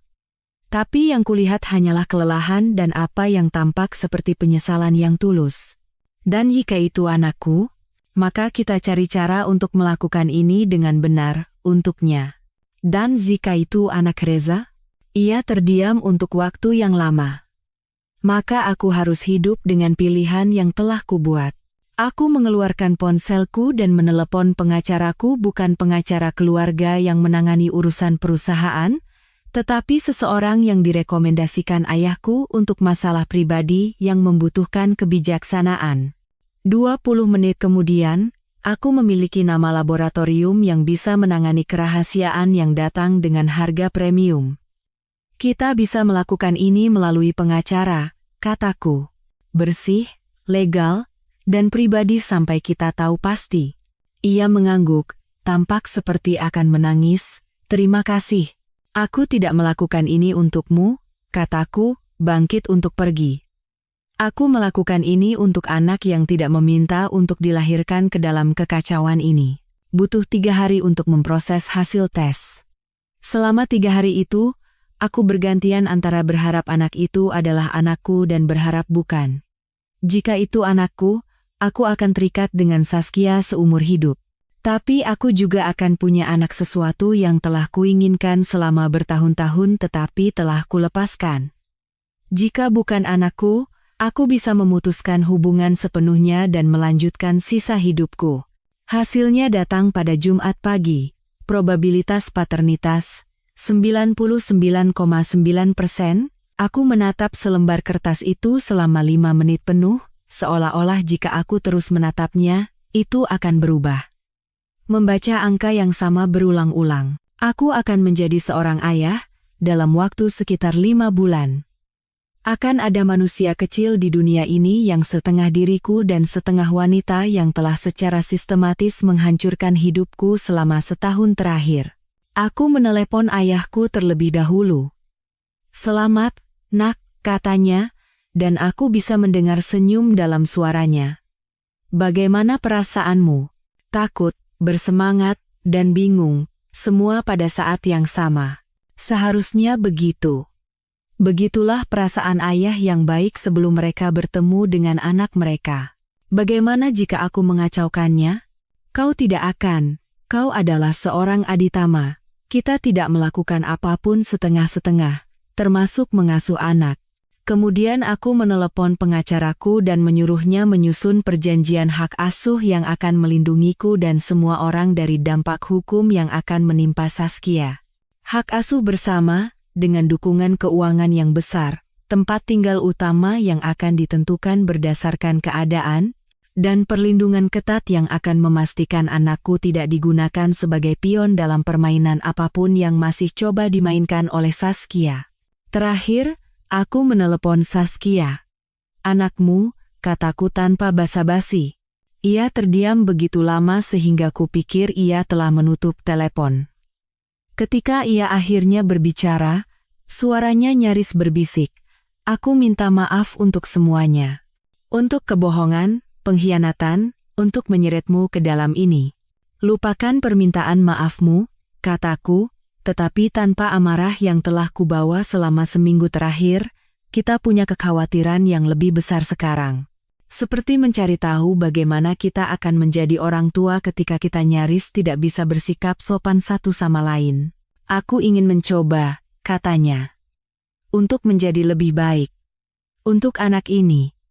Untuk menjadi orang yang lebih baik. Kita lihat saja," kataku. "Untuk saat ini, aku sedang menyiapkan perlindungan hukum, dukungan keuangan, perjanjian hak asuh, dan semua hal lain yang kita butuhkan sebelum." Aku berhenti, tidak ingin mengatakan, "sebelum kau masuk penjara." "Aku mengerti," katanya. "Sungguh. Karena ini tidak mengubah apapun di antara kita, Saskia. Aku tidak akan kembali. Aku tidak akan melupakan apa yang telah kau lakukan, dan kita tidak akan pernah bermain keluarga bahagia. Tapi aku akan menjadi ayah bagi anakku. Dan itu harus cukup." Setelah aku menutup telepon, aku duduk di ruang kerja ayahku, memandangi taman tempatku bermain sebagai seorang anak, mencoba membayangkan versi miniku berlarian di jalan setapak yang sama. Itu menakutkan, dan luar biasa, dan benar-benar membanjiri. Ayah muncul di ambang pintu dengan 2 gelas whisky. Bahkan belum tengah hari. Untuk generasi aditama berikutnya, katanya, mengangkat gelasnya. Semoga mereka melakukan yang lebih baik dari yang sebelumnya, jawabku. Kami bersulang untuk itu. Untuk awal yang baru dan kesalahan lama, dan untuk kebenaran yang rumit bahwa terkadang momen terburuk dalam hidupmu mengarah pada hal terbaik yang pernah terjadi padamu. Dalam 5 bulan, aku akan menjadi ayah seseorang. Segala sesuatu yang lain pengkhianatan, penipuan, penyelidikan federal, tiba-tiba terasa seperti kebisingan latar belakang dibandingkan dengan fakta yang sederhana, menakutkan, dan indah itu. Beberapa pelajaran dipelajari dengan cara yang sulit. Yang lain, kau ajarkan. Tahukah kau keindahan dari menyaksikan sesuatu yang kau bangun terbakar habis? Ketika itu terbakar karena pilihan orang lain, kau bisa menikmati pertunjukan tanpa rasa bersalah. Domino pertama jatuh pada Selasa pagi, ketika klien terbesar kami, Hartford Financial, mengeluarkan pernyataan resmi yang mengakhiri kontrak mereka dengan Nusantara Tech dengan segera, dengan alasan masalah peraturan yang sedang berlangsung. Pada waktu makan siang, 3 klien lagi telah pergi. Pada malam hari, harga saham kami telah anjlok 40% dan perdagangan dihentikan. Aku menyaksikan semuanya terjadi dari ruang kerja ayahku, dikelilingi oleh tumpukan koran, situs web keuangan, dan saluran berita kabel yang meliput keruntuhan Nusantara Tech seolah-olah itu adalah bencana alam bisnis. Yang, kurasa, memang begitu bencana alam yang disebabkan oleh keserakahan, kebodohan, dan pengabaian total terhadap prinsip-prinsip akuntansi dasar. Saham Nusantara Tech kembali anjlok hari ini menyusul pengungkapan malpraktik keuangan yang meluas. Seorang pembawa berita SCTV mengumumkan dengan keseriusan profesional yang biasanya diperuntukkan bagi zona perang atau kematian selebriti. CFO perusahaan mengundurkan diri pagi ini dengan alasan perbedaan yang tidak dapat didamaikan dengan arah strategis manajemen, dan sumber yang dekat dengan penyelidikan mengatakan jaksa sedang mempersiapkan tuntutan tambahan. Ayahku membisukan televisi dan menatapku dari atas kacamata bacanya. Bagaimana perasaanmu tentang semua ini? Jujur saja, seperti aku baru saja menghindari peluru seukuran kereta barang. Bagus. Itu berarti kau sedang belajar. Ponselku bergetar dengan pesan dari Ibu Rina, yang secara resmi telah meninggalkan kapal yang tenggelam minggu lalu. Reza baru saja mengadakan rapat seluruh staf. Rumornya mereka akan memberhentikan 60% staf pada hari Jumat. Dan seseorang membungkus mobilnya dengan tisu toilet di tempat parkir, aku tidak bisa menahan tawa. Reza Prawira, jenius strategis dan inovator manajemen, BMW-nya didekorasi dengan tisu toilet oleh karyawan yang tidak puas. Ada sesuatu yang puitis tentang itu. Hiburan sebenarnya datang malam itu, ketika Reza mengadakan konferensi pers pertamanya dan terakhir sebagai CEO interim. Aku menontonnya di siaran langsung YouTube. Terkadang kau harus melihat kecelakaan kereta api secara real-time untuk benar-benar menghargai kegagalan rekayasanya. Ia berdiri di belakang podium di tempat yang dulunya adalah ruang rapat utama kami, mengenakan setelan yang mungkin harganya lebih mahal dari gaji sebagian besar karyawannya yang tersisa selama sebulan, mencoba memproyeksikan kepercayaan diri sementara suaranya bergetar seperti anak berusia 13 tahun yang mengajak seseorang ke pesta prom. Tuduhan ini sama sekali tidak berdasar, ia menyatakan kepada ruangan yang penuh dengan wartawan yang terlihat seperti hiu yang mencium darah di air. Nusantara Tech selalu mempertahankan standar tertinggi transparansi keuangan dan kepatuhan terhadap peraturan. Seseorang di barisan belakang mengangkat tangan. Pak Reza, bagaimana tanggapan Anda terhadap laporan bahwa kejaksaan telah menyita lebih dari 30 miliar rupiah dari rekening luar negeri yang kabarnya Anda kelola secara pribadi?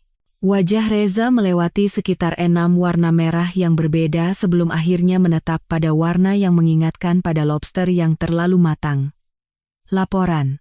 Laporan itu tidak akurat dan akan ditanggapi melalui tim hukum kami. Tim hukum yang mana? Tanya reporter lain. Kepala bagian hukum Anda mengundurkan diri kemarin. Kami sedang dalam proses untuk mendapatkan perwakilan baru. Dari sana, semuanya menurun. Pertanyaan tentang dana investor yang hilang, dokumen kepatuhan yang dipalsukan, dan mengapa dua eksekutif paling kompeten di perusahaan aku dan mantan VP operasi keduanya berhenti dalam beberapa hari satu sama lain. Reza tergagap dengan jawaban-jawaban tidak berarti yang membuatnya terdengar seperti politisi yang tertangkap basah dengan celana melorot dan tangan di toples kue. Bagian terbaiknya datang ketika seseorang bertanya tentang Saskia. Ibu Saskia saat ini sedang fokus pada kesehatannya dan mempersiapkan kelahiran anaknya, kata Reza, seolah kehamilan adalah bentuk kekebalan diplomatik dari tuntutan penipuan federal. Apakah benar ia ditawari pengurangan hukuman sebagai imbalan atas kesaksiannya terhadap rekan konspirator? Wajah Reza menjadi benar-benar pucat. Saya tidak tahu apa-apa tentang itu. Tapi aku tahu. Karena Jaksa Naila telah meneleponku sore itu untuk memberitahuku sebelumnya. Tampaknya, Saskia sangat tertarik untuk bekerja sama dengan penyidik federal sebagai imbalan atas pengurangan hukuman dan kemungkinan tahanan rumah alih-alih hukuman penjara yang sebenarnya. Keibuan, sepertinya, telah memberinya apresiasi mendadak terhadap akuntabilitas. Ia mengklaim Reza Prawira adalah dalang dari malpraktik keuangan, kata Jaksa Naila kepadaku. Ia mengatakan ia dimanipulasi dan disesatkan tentang sejauh mana kegiatan ilegal itu. Dan Anda percaya padanya? Saya percaya ia mencoba menyelamatkan dirinya sendiri. Apakah itu termasuk melemparkan semua orang lain ke bawah bus? Kita lihat saja nanti. Konferensi pers berakhir dengan Reza yang praktis melarikan diri dari podium setelah seorang reporter bertanya, apakah benar ia menggunakan dana perusahaan untuk membayar penthouse di Manhattan dan koleksi mobil sport antiknya? Siaran langsung beralih ke layar masalah teknis, yang mungkin merupakan hal paling jujur yang disiarkan Nusantara Tech dalam beberapa bulan. Dalam beberapa jam, video itu menjadi viral. Nusantara Tech runtuh menjadi tren di Twitter, dengan orang-orang memposting meme ekspresi rusa di depan sorotan lampu Reza dan video remix dari jawaban-jawaban tidak berartinya yang diatur dengan musik dramatis. Favorit pribadiku adalah seseorang yang menyunting kutipan kami mempertahankan standar tertinggi di atas rekaman bencana Hindenburg. Pada akhir pekan, semuanya berakhir. Kementerian Ketenagakerjaan memulai penyelidikan atas upah yang belum dibayar. Direktorat Jenderal Pajak menyita aset perusahaan yang tersisa. 3 gugatan class action terpisah diajukan oleh investor yang baru menyadari bahwa mereka telah mendanai gaya hidup Reza dan Saskia, yang sangat mahal alih-alih operasi bisnis yang sebenarnya. Aku mengemudi melewati gedung Nusantara Tech pada Jumat malam, sebagian karena rasa ingin tahu yang tidak sehat, sebagian karena aku ingin melihat akhir dari sebuah era dengan mataku sendiri. Tempat parkir, yang dulu dipenuhi mobil mahal dan profesional muda yang ambisius, hampir kosong. Seseorang telah menempelkan tanda di seakan tulisan tangan di jendela depan, dan di luar, sebuah truk pindahan diparkir, memuat beberapa peralatan yang belum disita sebagai barang bukti. Maya, mantan insinyur kepala kami yang berhenti 3 bulan lalu karena muak dengan kepemimpinan visioner Reza, berdiri di samping mobilnya, memuat kotak barang-barang pribadi. Ia melihatku dan melambai. Wah, katanya saat ia berjalan mendekat. Lihat siapa yang keluar saat keadaannya masih baik. Maya, bagaimana kabarmu? Lebih baik dari kebanyakan orang. Aku tahu ini akan terjadi sejak Reza mulai berbicara tentang aliran pendapatan inovatif yang tidak bisa dijelaskan oleh siapapun. Ia menunjuk ke gedung itu. Bagaimana denganmu? Ada penyesalan? Aku memikirkannya sejenak. 7 tahun hidupku, ratusan jam kerja, jutaan dolar investasi, semuanya direduksi menjadi tanda disewakan dan beberapa video viral. Tidak, kataku, dan aku bersungguh-sungguh. Tidak ada penyesalan. Bagus. Karena rumornya kau akan memulai sesuatu yang baru. Ia tidak salah. Selama 2 minggu terakhir, aku diam-diam menghubungi mantan karyawan Nusantara Tech orang-orang baik, yang pergi karena integritas, bukan karena mereka kehabisan pilihan.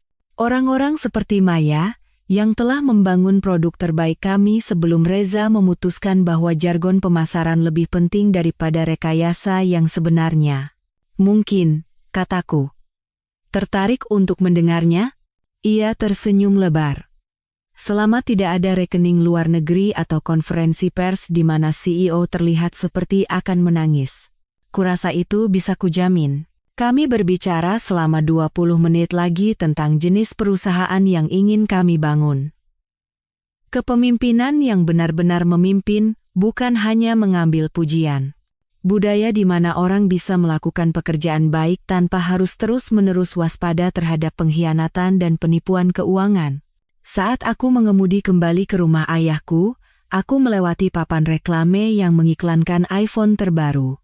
Ada sesuatu yang anehnya menghibur tentang melihat produk dari sebuah perusahaan yang dibangun oleh orang-orang yang peduli untuk membuat sesuatu yang bertahan lama, bukan hanya menjadi kaya dengan cepat. Besok, aku akan mulai menelepon. Besok, aku akan memulai proses membangun sesuatu yang nyata, jujur, dan tidak akan runtuh begitu seseorang mulai mengajukan pertanyaan tidak nyaman tentang matematika. Malam ini, aku akan menuang minuman dan menyaksikan matahari terbenam di atas menteng, memikirkan kesempatan kedua, awal yang baru, dan kepuasan aneh yang datang dari menyaksikan karma mengejar orang-orang yang mengira mereka terlalu pintar untuk menghadapi konsekuensi. Nusantara Tech sudah mati. Tapi mungkin itu yang harus terjadi sebelum sesuatu yang lebih baik bisa tumbuh di tempatnya.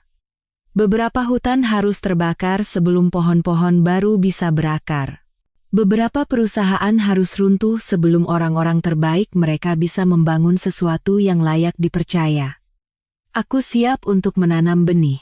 Tahukah kau hal yang tidak diberitahukan siapapun tentang menjadi seorang ayah? Saat mereka meletakkan bayimu di pelukanmu, semua yang kau kira penting tiba-tiba menjadi kebisingan latar belakang di hadapan jari-jari kecil yang menggenggam ibu jarimu seolah kau adalah hal terpenting di seluruh alam semesta. Aku menerima telepon pada pukul 03.47 pagi pada hari Selasa di bulan Maret. Tampaknya pantas, mengingat tidak ada hal normal yang terjadi dalam hidupku selama setahun terakhir. Suara Saskia tegang karena rasa sakit dan kelelahan, tetapi juga lebih jernih daripada yang kudengar selama berbulan-bulan. Sudah waktunya, katanya, dan aku bisa mendengar suara rumah sakit di latar belakang mesin yang berbunyi, percakapan samar, jenis kekacauan terkendali yang terjadi ketika kehidupan memutuskan untuk muncul. Siap atau tidak, aku segera ke sana. Aku sudah berkemas dan siap selama 2 minggu, dengan tas di mobil seperti calon ayah yang benar-benar tinggal bersama istrinya yang hamil, bukan di rumah keluarga yang jaraknya 30 mil. Butuh 45 menit untuk sampai ke rumah sakit di pusat kota, melalui jalan-jalan kosong yang terasa seperti lokasi syuting film kiamat, semua lampu lalu lintas yang ditinggalkan dan restoran 24 jam yang bersinar seperti mercusuar dalam kegelapan. Ketika aku tiba, Saskia sudah berada di ruang bersalin, dikelilingi oleh perawat yang bergerak dengan efisiensi terlatih yang datang dari membantu manusia kecil membuat pintu masuk megah mereka secara teratur. Ia terlihat lelah dan takut, dan benar-benar cantik dengan cara yang hanya bisa dilakukan oleh wanita yang sedang melahirkan, seperti pejuang yang bertarung dalam pertempuran yang tidak bisa dilihat orang lain. "Kamu datang," katanya, menggenggam tanganku dengan kekuatan yang kurasa bisa menghancurkan kenari. "Tidak akan melewatkannya." Dan aku bersungguh-sungguh. Apapun yang telah terjadi di antara kami, pengkhianatan dan kebohongan dan penyelidikan federal yang telah membawa kami ke momen ini, tidak ada yang penting dibandingkan dengan fakta bahwa anak kami akan segera lahir ke dunia. Ini bukan lagi tentang Saskia dan aku. Ini tentang seseorang yang pantas mendapatkan sesuatu yang lebih baik daripada kekacauan kehidupan dewasa yang telah kami ciptakan. 4 jam berikutnya adalah kabut jargon medis, sesi pembinaan yang membuatku merasa sama sekali tidak berguna, dan jenis ketakutan primal yang datang dari kesadaran bahwa kau akan bertanggung jawab untuk menjaga manusia lain tetap hidup selama setidaknya 18 tahun. Setiap kontraksi, setiap bunyi bip monitor, setiap konsultasi berbisik di antara para dokter membuat detak jantungku melonjak seolah aku sedang berlari maraton dengan setelan 3 potong. Dan kemudian, ia ada di sana. Kirana Aditama lahir ke dunia pada pukul 07.23 pagi, dengan berat 2,9 kg, paru-paru yang mungkin bisa terdengar hingga ke Bogor, dan wajah kecil paling sempurna yang pernah kulihat seumur hidupku. Dokter meletakkannya di dada Saskia, licin dan merah dan benar-benar marah karena diusir dari sewa 9 bulannya yang nyaman, dan aku bersumpah, seluruh dunia berhenti sejenak. Sempurna, bisik Saskia. Air mata mengalir di wajahnya saat ia menatap putri kami seolah-olah ia belum pernah melihat sesuatu yang begitu ajaib dalam hidupnya, dan ia memang sempurna. Sempurna dengan cara yang hanya bisa dimiliki oleh manusia yang baru lahir, sebelum dunia mengajari mereka untuk menjadi rumit dan curiga dan menjaga hati mereka.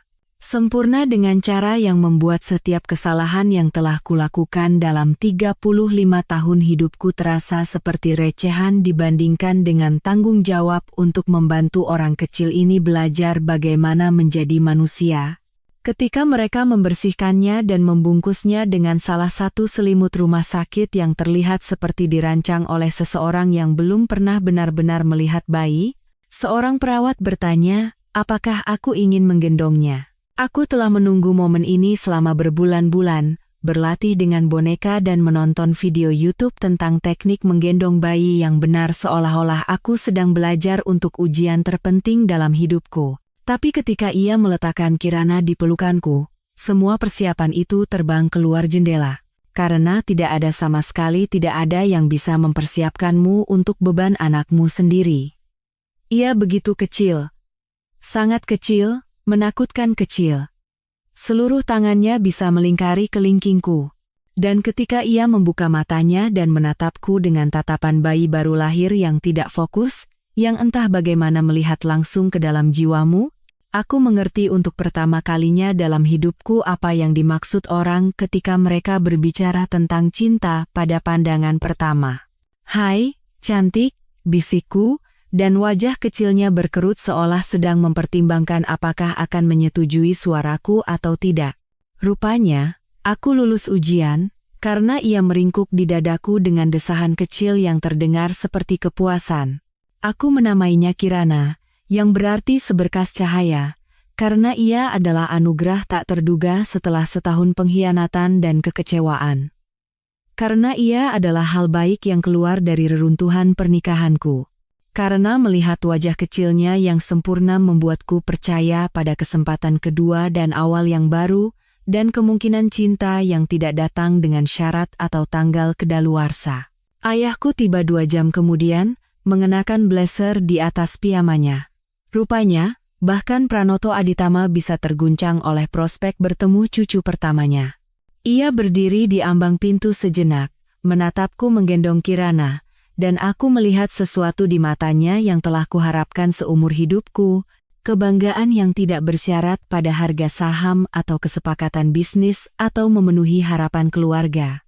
Ia cantik, nak, katanya, suaranya lebih lembut daripada yang kudengar sejak aku masih kecil. Mau menggendongnya? Ia mencuci tangannya 2 kali, mengeringkannya dengan hati-hati, dan mengambil Kirana seolah-olah ia terbuat dari kaca yang baru ditiup dan niat baik.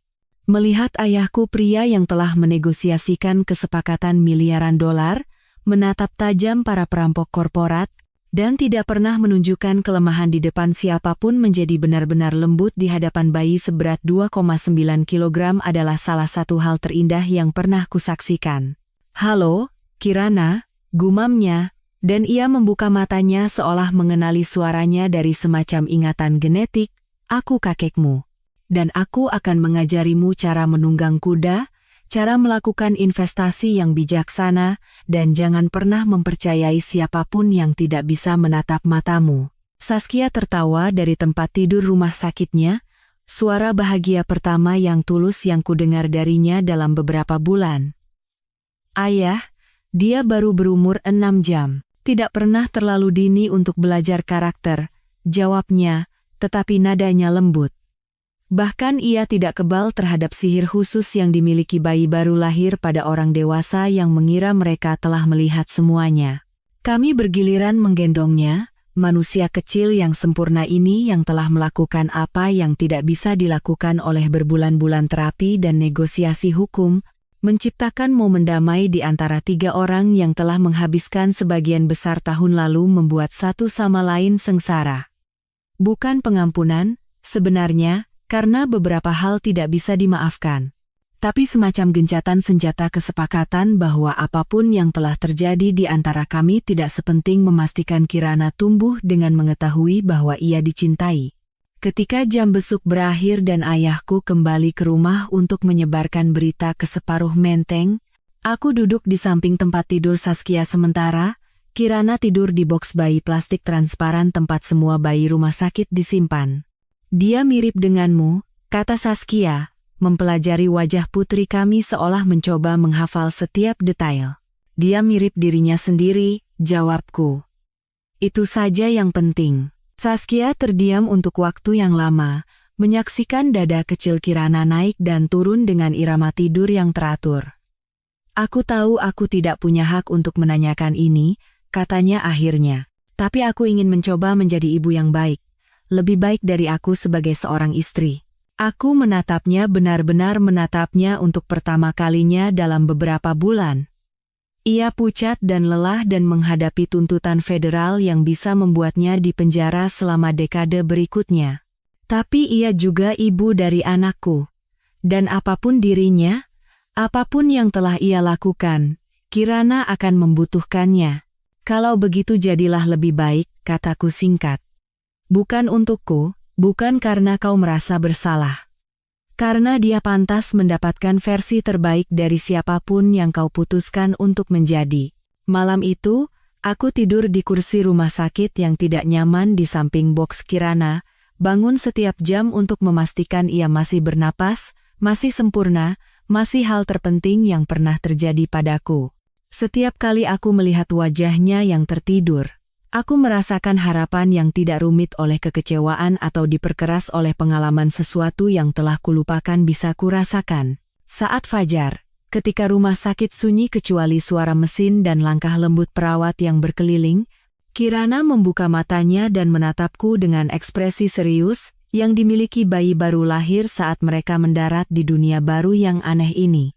Tidak apa-apa, nak, bisikku, meraih melalui palang boksnya dan membiarkan jari-jari kecilnya melingkari jariku, ayah di sini. Ayah akan menjagamu tetap aman. Dan untuk pertama kalinya dalam kehidupan dewasaku, aku membuat janji yang tidak akan pernah kulanggar.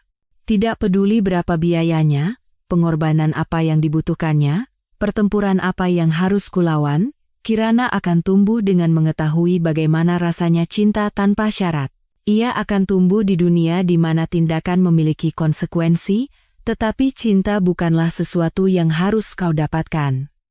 Ia akan tumbuh dengan mengetahui bahwa beberapa hal-hal penting tidak akan pernah mengecewakanmu. Beberapa hadiah datang terbungkus kertas cantik dengan pita dan simpul. Yang lain datang pada pukul 7 pagi setelah tahun terburuk dalam hidupmu, berlumuran cairan ketuban. Kirana jelas merupakan jenis hadiah yang kedua, dan ia sempurna. Tahukah kau hal lucu tentang memulai kembali pada usia 35? Semua orang mengira kau sedang mengalami krisis paruh baya, sampai mereka melihat bahwa kau sebenarnya sedang membangun sesuatu yang berarti untuk pertama kalinya dalam kehidupan dewasamu. Binar solusi dimulai di ruang kantor sewaan di atas sebuah rumah makan Padang di Kebayoran Baru. Tampaknya pantas, mengingat usaha terakhirku telah meninggalkan rasa tidak enak di mulut semua orang, dan yang satu ini secara harfiah berbau rendang dan kesempatan kedua. Ruangannya tidak mewah. 4 kamar, Lampu neon yang membuat semua orang terlihat seperti pasien hepatitis, dan toilet yang harus kau goyangkan gagangnya dengan benar, atau kau akan terjebak di sana sepanjang hari. Tapi itu milik kami. Dan yang lebih penting, itu jujur. Maya adalah karyawan pertamaku, sebagian karena ia cerdas, sebagian karena ia telah melihat cukup banyak kebusukan perusahaan di Nusantara Tech, sehingga ia akan menghargai tempat kerja di mana drama terbesar adalah berdebat tentang merek kopi. Ia datang pada hari resmi pertama kami dengan mesin espresso mewah yang mungkin harganya lebih mahal dari sewa bulanan kami. Anggap saja sebagai hadiah pindahan rumah, katanya, memasangnya di sudut yang kami sebut dengan murah hati sebagai ruang istirahat tetapi sebenarnya adalah lemari dengan kulkas mini dan beberapa kursi lipat. Jika kita akan bekerja 18 jam sehari untuk membangun sesuatu dari nol, kita setidaknya harus punya kafein yang layak. 2 minggu kemudian, Ken Rodriguez bergabung. Ia adalah manajer produk terbaik Nusantara Tech sampai Reza memutuskan bahwa kepemimpinan visioner lebih penting daripada benar-benar memahami apa yang diinginkan pelanggan. Ken memiliki kombinasi langka antara pengetahuan teknis dan akal sehat yang membuatnya berharga setara dengan bobot tubuhnya dalam opsi saham. Jadi, apa rencananya? Tanyanya saat rapat tim resmi pertama kami, yang diadakan di sekitar meja lipat yang terlihat seperti diselamatkan dari bazar gereja. Kita akan membuat sesuatu yang benar-benar dibutuhkan orang, kataku. Kita akan memecahkan masalah nyata, membayar semua orang tepat waktu, dan mengatakan yang sebenarnya.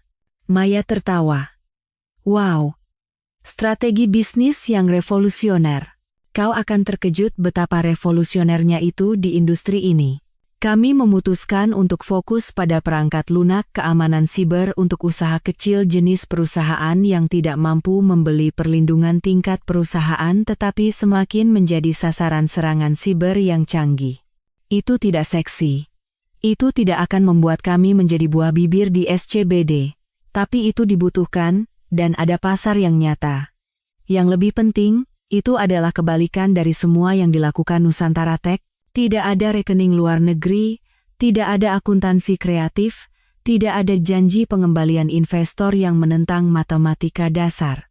Kami akan membuat perangkat lunak, menjualnya dengan harga yang wajar, dan menggunakan keuntungannya untuk membuat perangkat lunak yang lebih baik. Konsep yang radikal, rupanya. Butuh 6 bulan kerja di gudang kumuh di atas rumah makan itu untuk mengembangkan produk pertama kami. Siang yang panjang berlanjut menjadi malam yang lebih panjang, didukung oleh mesin espresso Maya dan pasokan keripik singkong yang tampaknya tak ada habisnya dari restoran di lantai bawah. Kami beristirahat dengan mondar-mandir di tempat parkir, mendiskusikan set fitur dan posisi pasar sementara bau sate tercium dari restoran di bawah. Ini adalah yang paling menyenangkan yang pernah kurasakan saat bekerja sejak hari-hari awal Nusantara Tech, ketika Saskia masih mendengarkan ide-ideku dan Reza Prawira hanyalah nama yang belum pernah kami dengar. Ada sesuatu yang murni dalam menciptakan sesuatu dari ketiadaan, dalam memecahkan masalah yang benar-benar penting alih-alih, mencoba mencari cara untuk memonetisasi data orang lain tanpa mereka sadari. Klien pertama kami adalah sebuah firma akuntansi kecil di Bintaro yang telah terkena ransomware 2 kali dalam 6 bulan. Orang IT mereka sebelumnya pada dasarnya mengangkat bahu dan menyuruh mereka membayar para peretas, yang tampaknya merupakan strategi jangka panjang yang kurang optimal. Kami memasang perangkat lunak kami, menjelaskan fitur-fiturnya kepada mereka, dan dalam waktu 2 minggu, mereka mengirimi kami rujukan. Beginilah seharusnya bisnis bekerja, kata Ken setelah klien kelima kami menandatangani kontrak, kau membuat sesuatu yang berguna, orang-orang membayarnya, dan semua orang menang. Jangan terlalu bersemangat, Maya memperingatkan. Kita masih beroperasi di atas restoran dan menggunakan perabotan yang terlihat seperti kabur dari pusat komunitas. Tapi ia tersenyum ketika mengatakannya, dan aku tahu ia juga merasakannya perasaan bahwa kami sedang membangun sesuatu yang nyata, sesuatu yang akan tetap ada dalam 5 tahun bukan karena kami pandai dalam tipu daya akuntansi, tetapi karena kami benar-benar memecahkan masalah bagi orang-orang. Pertumbuhan itu organik dan stabil, jenis peningkatan berkelanjutan yang berasal dari promosi dari mulut ke mulut dan pelanggan yang kembali, bukan dari kampanye pemasaran yang heboh atau hype modal Ventura.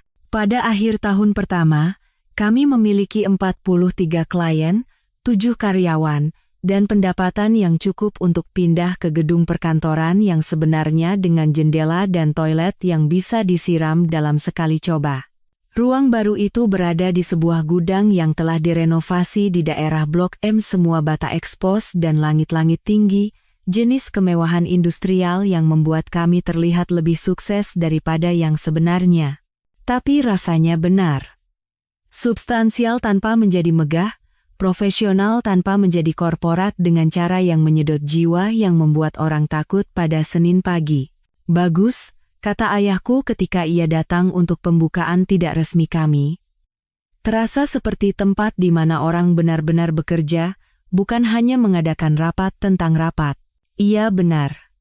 Binar Solusi menjadi jenis perusahaan di mana orang-orang lembur karena mereka ingin menyelesaikan sesuatu, bukan karena beberapa manajer mencatat kehadiran. Jenis tempat di mana masalah diselesaikan dengan rekayasa, bukan politik, di mana ide-ide bagus datang dari siapapun yang cukup pintar untuk memilikinya. Kami melembagakan 3 aturan, mencetaknya di papan nama di pintu depan, bayar tepat waktu, katakan yang sebenarnya. Pulanglah. Cukup sederhana untuk diingat semua orang, cukup penting untuk benar-benar berarti. Perhatian media dimulai sekitar 18 bulan kemudian, ketika seorang reporter bisnis menyadari bahwa sekelompok karyawan Nusantara Tech telah berkumpul di perusahaan yang sama dan benar-benar berhasil alih-alih hanya mengeluh dan menjadi pengangguran. Artikel-artikel itu sebagian besar positif, tetapi semuanya tampaknya lebih fokus pada drama situasi lamaku daripada pada apa yang sebenarnya kami bangun. Taipan Teknologi bangun kerajaan baru dari puing-puing skandal pernikahan. Itu adalah salah satu berita utama yang membuatku ingin melempar laptopku keluar jendela. Abaikan saja, Maya menasihati. Biarkan mereka menulis cerita sinetron mereka. Klien kita tidak peduli dengan kehidupan pribadimu. Mereka peduli apakah perangkat lunak kita menjaga data mereka tetap aman. Iya benar, tetapi tetap saja menjengkelkan. Setiap permintaan wawancara, setiap artikel profil, setiap undangan podcast bisnis datang dengan asumsi dasar yang sama bahwa Binar Solusi entah bagaimana adalah tentang balas dendam atau penebusan atau membuktikan sesuatu kepada mantan istriku, seolah-olah membangun perusahaan yang sukses bukanlah alasan yang cukup dengan sendirinya. Kenyataannya lebih sederhana dan kurang dramatis daripada cerita yang ingin diceritakan orang. Saskia telah membuat pilihannya. Sistem hukum sedang menangani konsekuensinya, dan aku fokus pada membesarkan putriku dan membangun sesuatu yang masih akan berarti, ketika ia cukup besar untuk bertanya apa yang ayahnya lakukan untuk mencari nafkah. Berbicara tentang Kirana, ia sekarang berusia 18 bulan dan telah mulai tampil di kantor, biasanya diikatkan padaku dalam gendongan bayi yang membuatku terlihat seperti sedang menyelundupkan senjata nuklir yang sangat kecil dan lucu. Tim memperlakukannya seperti maskot, dan ia tampaknya menikmati perhatian itu, mengoceh pada orang-orang saat rapat dan secara umum membuat semua orang percaya bahwa bayi memang pantas berada di lingkungan profesional. Dia akan tumbuh dengan berpikir setiap kantor memiliki perosotan dan kotak jus. Kata Ken suatu sore ketika Kirana merangkak di sekitar ruang rapat saat kami sedang mengerjakan presentasi. Ada hal-hal yang lebih buruk untuk dipercaya, jawabku.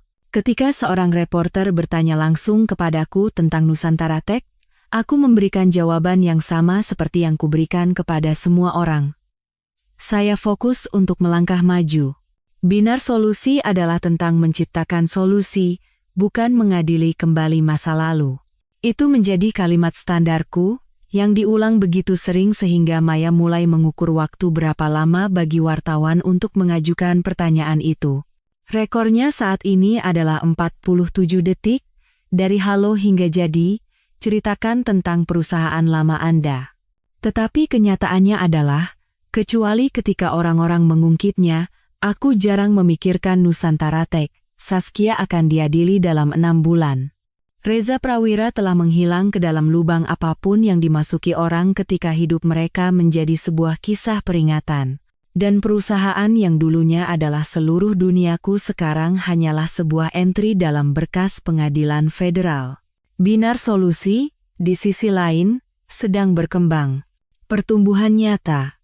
Pertumbuhan berkelanjutan.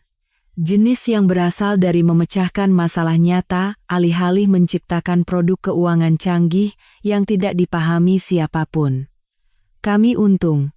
Karyawan kami senang. Dan klien kami mengirimi kami email ucapan terima kasih, bukan surat panggilan pengadilan.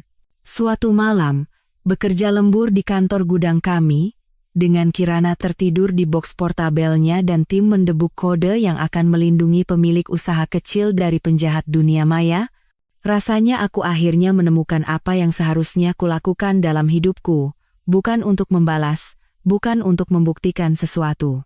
Hanya untuk membangun sesuatu yang berguna, dengan orang-orang yang kuhormati, dan pulang pada akhir hari dengan mengetahui bahwa itu penting. Butuh 35 tahun dan bencana pribadi yang sangat publik, tetapi aku akhirnya belajar perbedaan antara kesuksesan dan pencapaian, antara apa yang penting dan apa yang membuatmu merasa penting. Binar Solusi, bukan hanya babak kedua saya. Itu adalah yang pertama yang jujur. Tahukah kau hal lucu tentang menemukan kedamaian? Ia tidak mengumumkan dirinya dengan kembang api atau sampahnya. Ia hanya muncul suatu malam ketika kau duduk di beranda ayahmu, menggendong putrimu yang berusia 2 tahun, sementara kunang-kunang berkedip melintasi halaman seperti lampu Natal kecil, dan kau menyadari bahwa untuk pertama kalinya dalam kehidupan dewasamu, kau berada tepat di tempat yang seharusnya. Kirana tertidur di dadaku setelah pertarungan epik menjelang tidur yang melibatkan 3 cerita, 2 lagu, dan negosiasi yang sangat serius tentang apakah gajah mainan perlu menyikat gigi. Ia mulai terasa berat, semua kaki gemuk dan bau sampo bayi dan rasa manis khusus yang hanya dimiliki oleh anak-anak yang belum belajar mengkhawatirkan hari esok. Ayahku duduk di kursi goyang di sampingku, membaca laporan keuangan yang mungkin mengendalikan PDB negara-negara kecil, kacamata bacanya bertengger di hidungnya. Tapi bahkan ia tampak lebih santai belakangan ini, seolah-olah kurang didorong oleh kebutuhan konstan untuk mengakuisisi dan mencapai yang telah mendefinisikan sebagian besar kehidupan dewasanya. Mungkin memiliki cucu perempuan melakukan itu pada seorang pria mengingatkanmu bahwa ada hal-hal yang lebih penting daripada pendapatan kuartalan. Dia sudah besar, katanya, mengangkat mata dari kertas-kertasnya. Terlalu besar. Rasanya seperti baru kemarin ia lahir, lalu kau melihatnya menghitung sampai 10 atau membedakan dengan tepat antara truk dan buldoser, dan kau menyadari ia menjadi seseorang dengan pendapat. Menakutkan, bukan? Benar-benar menakutkan. Hal terbaik yang pernah terjadi padaku, tapi menakutkan. 3 tahun telah berlalu sejak malam pengumuman IPO yang mengubah segalanya. 2 tahun sejak Kirana lahir. 18 bulan sejak Binar Solusi menjadi cukup menguntungkan sehingga aku bisa berhenti memeriksa saldo bank setiap pagi seolah-olah aku sedang memantau tanda-tanda vital pasien. Cukup waktu bagi debu untuk mengendap, perhatian media untuk memudar, dan kehidupan untuk menemukan normal baru. Saskia telah dijatuhi hukuman 18 bulan di penjara federal, diikuti oleh 2 tahun tahanan rumah dan pelayanan masyarakat. Ia telah menerima kesepakatan pembelaan, bersaksi melawan Reza dan beberapa rekan konspirator lainnya, dan secara umum cukup kooperatif untuk menghindari hukuman 5 hingga 10 tahun yang awalnya dipertimbangkan.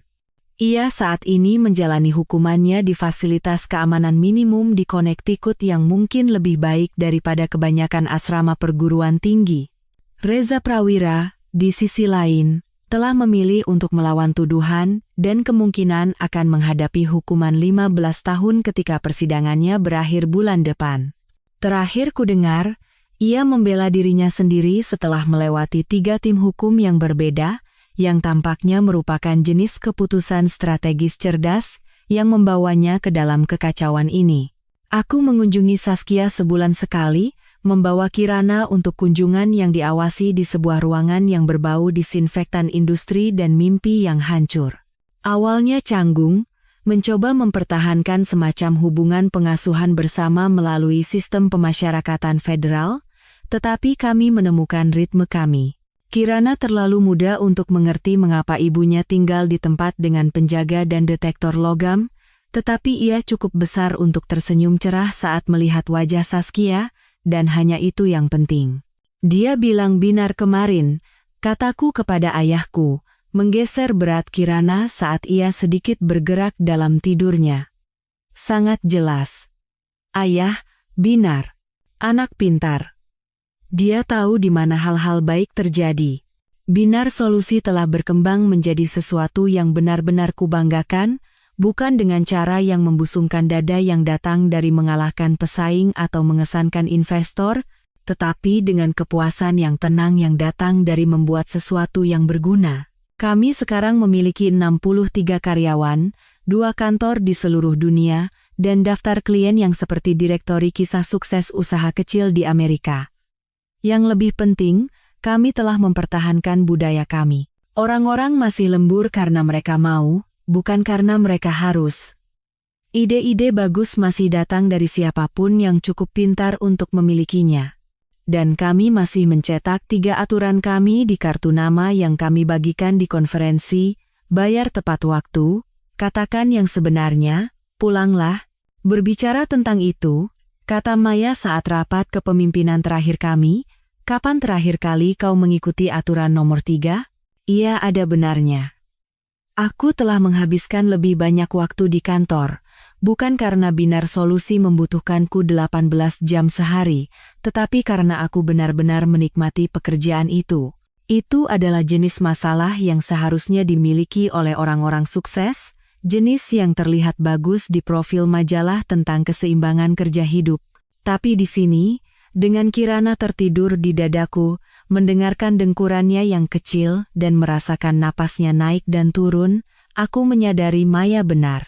Kirana tidak akan mengingat malam-malam lembur yang kuhabiskan untuk menyempurnakan kode atau rapat akhir pekan yang kuadakan untuk menutup kesepakatan. Ia akan mengingat apakah aku ada di sana untuk momen-momen yang penting baginya. Aku sedang memikirkan sesuatu, kata ayahku, melipat kertas-kertasnya dan meletakkannya di sampingnya, tentang warisan, dan apa yang kita tinggalkan. Pemikiran yang dalam untuk Selasa malam. Ini adalah tahun pemikiran yang dalam. Memiliki cucu perempuan melakukan itu pada seorang pria. Ia bersandar di kursi goyangnya, memandangi taman yang ditanam kakeknya, diperluas oleh ayahnya, dan yang telah ia pertahankan melalui puluhan tahun gejolak ekonomi dan kemenangan pribadi. Aku menghabiskan sebagian besar hidupku berpikir bahwa kesuksesan adalah tentang apa yang bisa kau bangun, berapa banyak yang bisa kau kumpulkan, berapa banyak orang yang tahu namamu. Dan sekarang, kupikir kesuksesan adalah tentang siapa kau saat tidak ada yang menilai, apakah orang yang kau cintai merasa dicintai, apakah kau tidur nyenyak di malam hari, karena kau menghabiskan harimu melakukan pekerjaan yang penting.